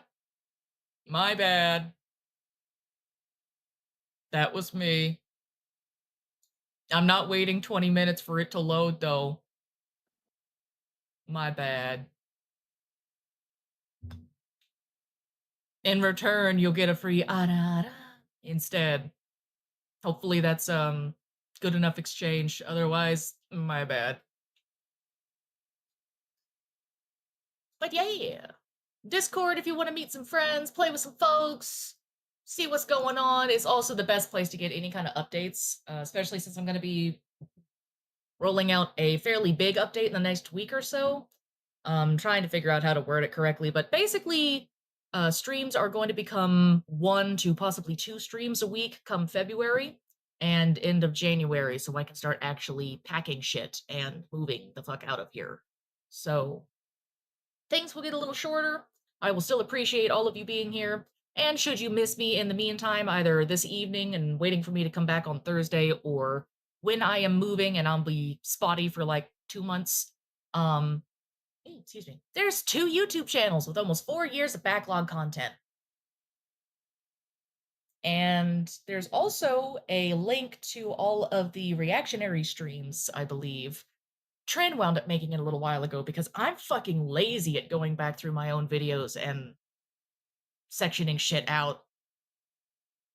I'm horrible at this. Let's see, who can we raid into? Let's throw you guys at somebody.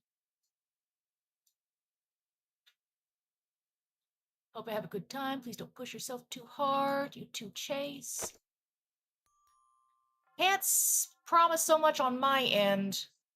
Gotta cover for me and Nimmom and Nimbro.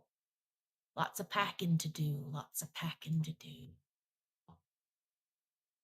Let's see who's online. I saw Windbag online the other day. Yeah? Yeah. I didn't get time to pop into his stream because it seemed like by the time I finished mine, he was done. But I got to see him online for a little bit. I was like, yay! I missed him. Nice.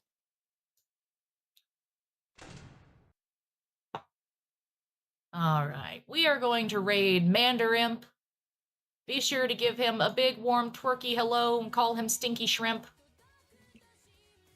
Shake your stinger as hard as you can at him. It scares him, as it should any Mandarin shrimp. Whoop!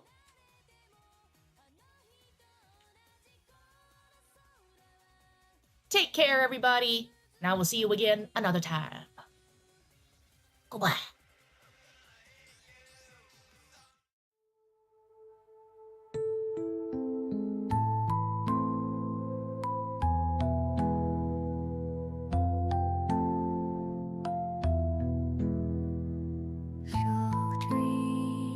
Glowing moonbeams creep, whispering secrets while we sleep, chiming tunes, a gentle sway, drifting off to lunar day, in a field of silver light, fireflies dance in the night, bumblebees hum a sleepy tune beneath the silent, watchful moon. Lunar lullaby, so sweet and low, dreamy melodies softly flow. Close your eyes and drift away to a land where dreams hold sway. Stars like diamonds scattered bright, guiding us through the darkest night.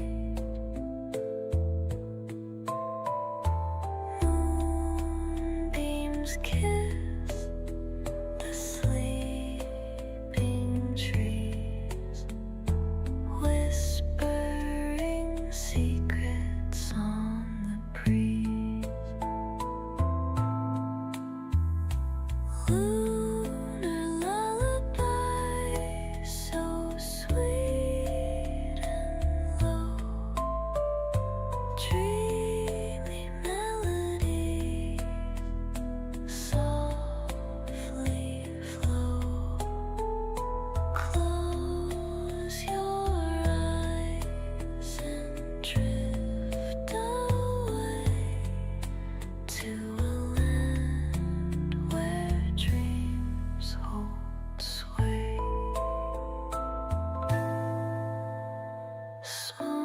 Sleepy sighs and gentle hums flow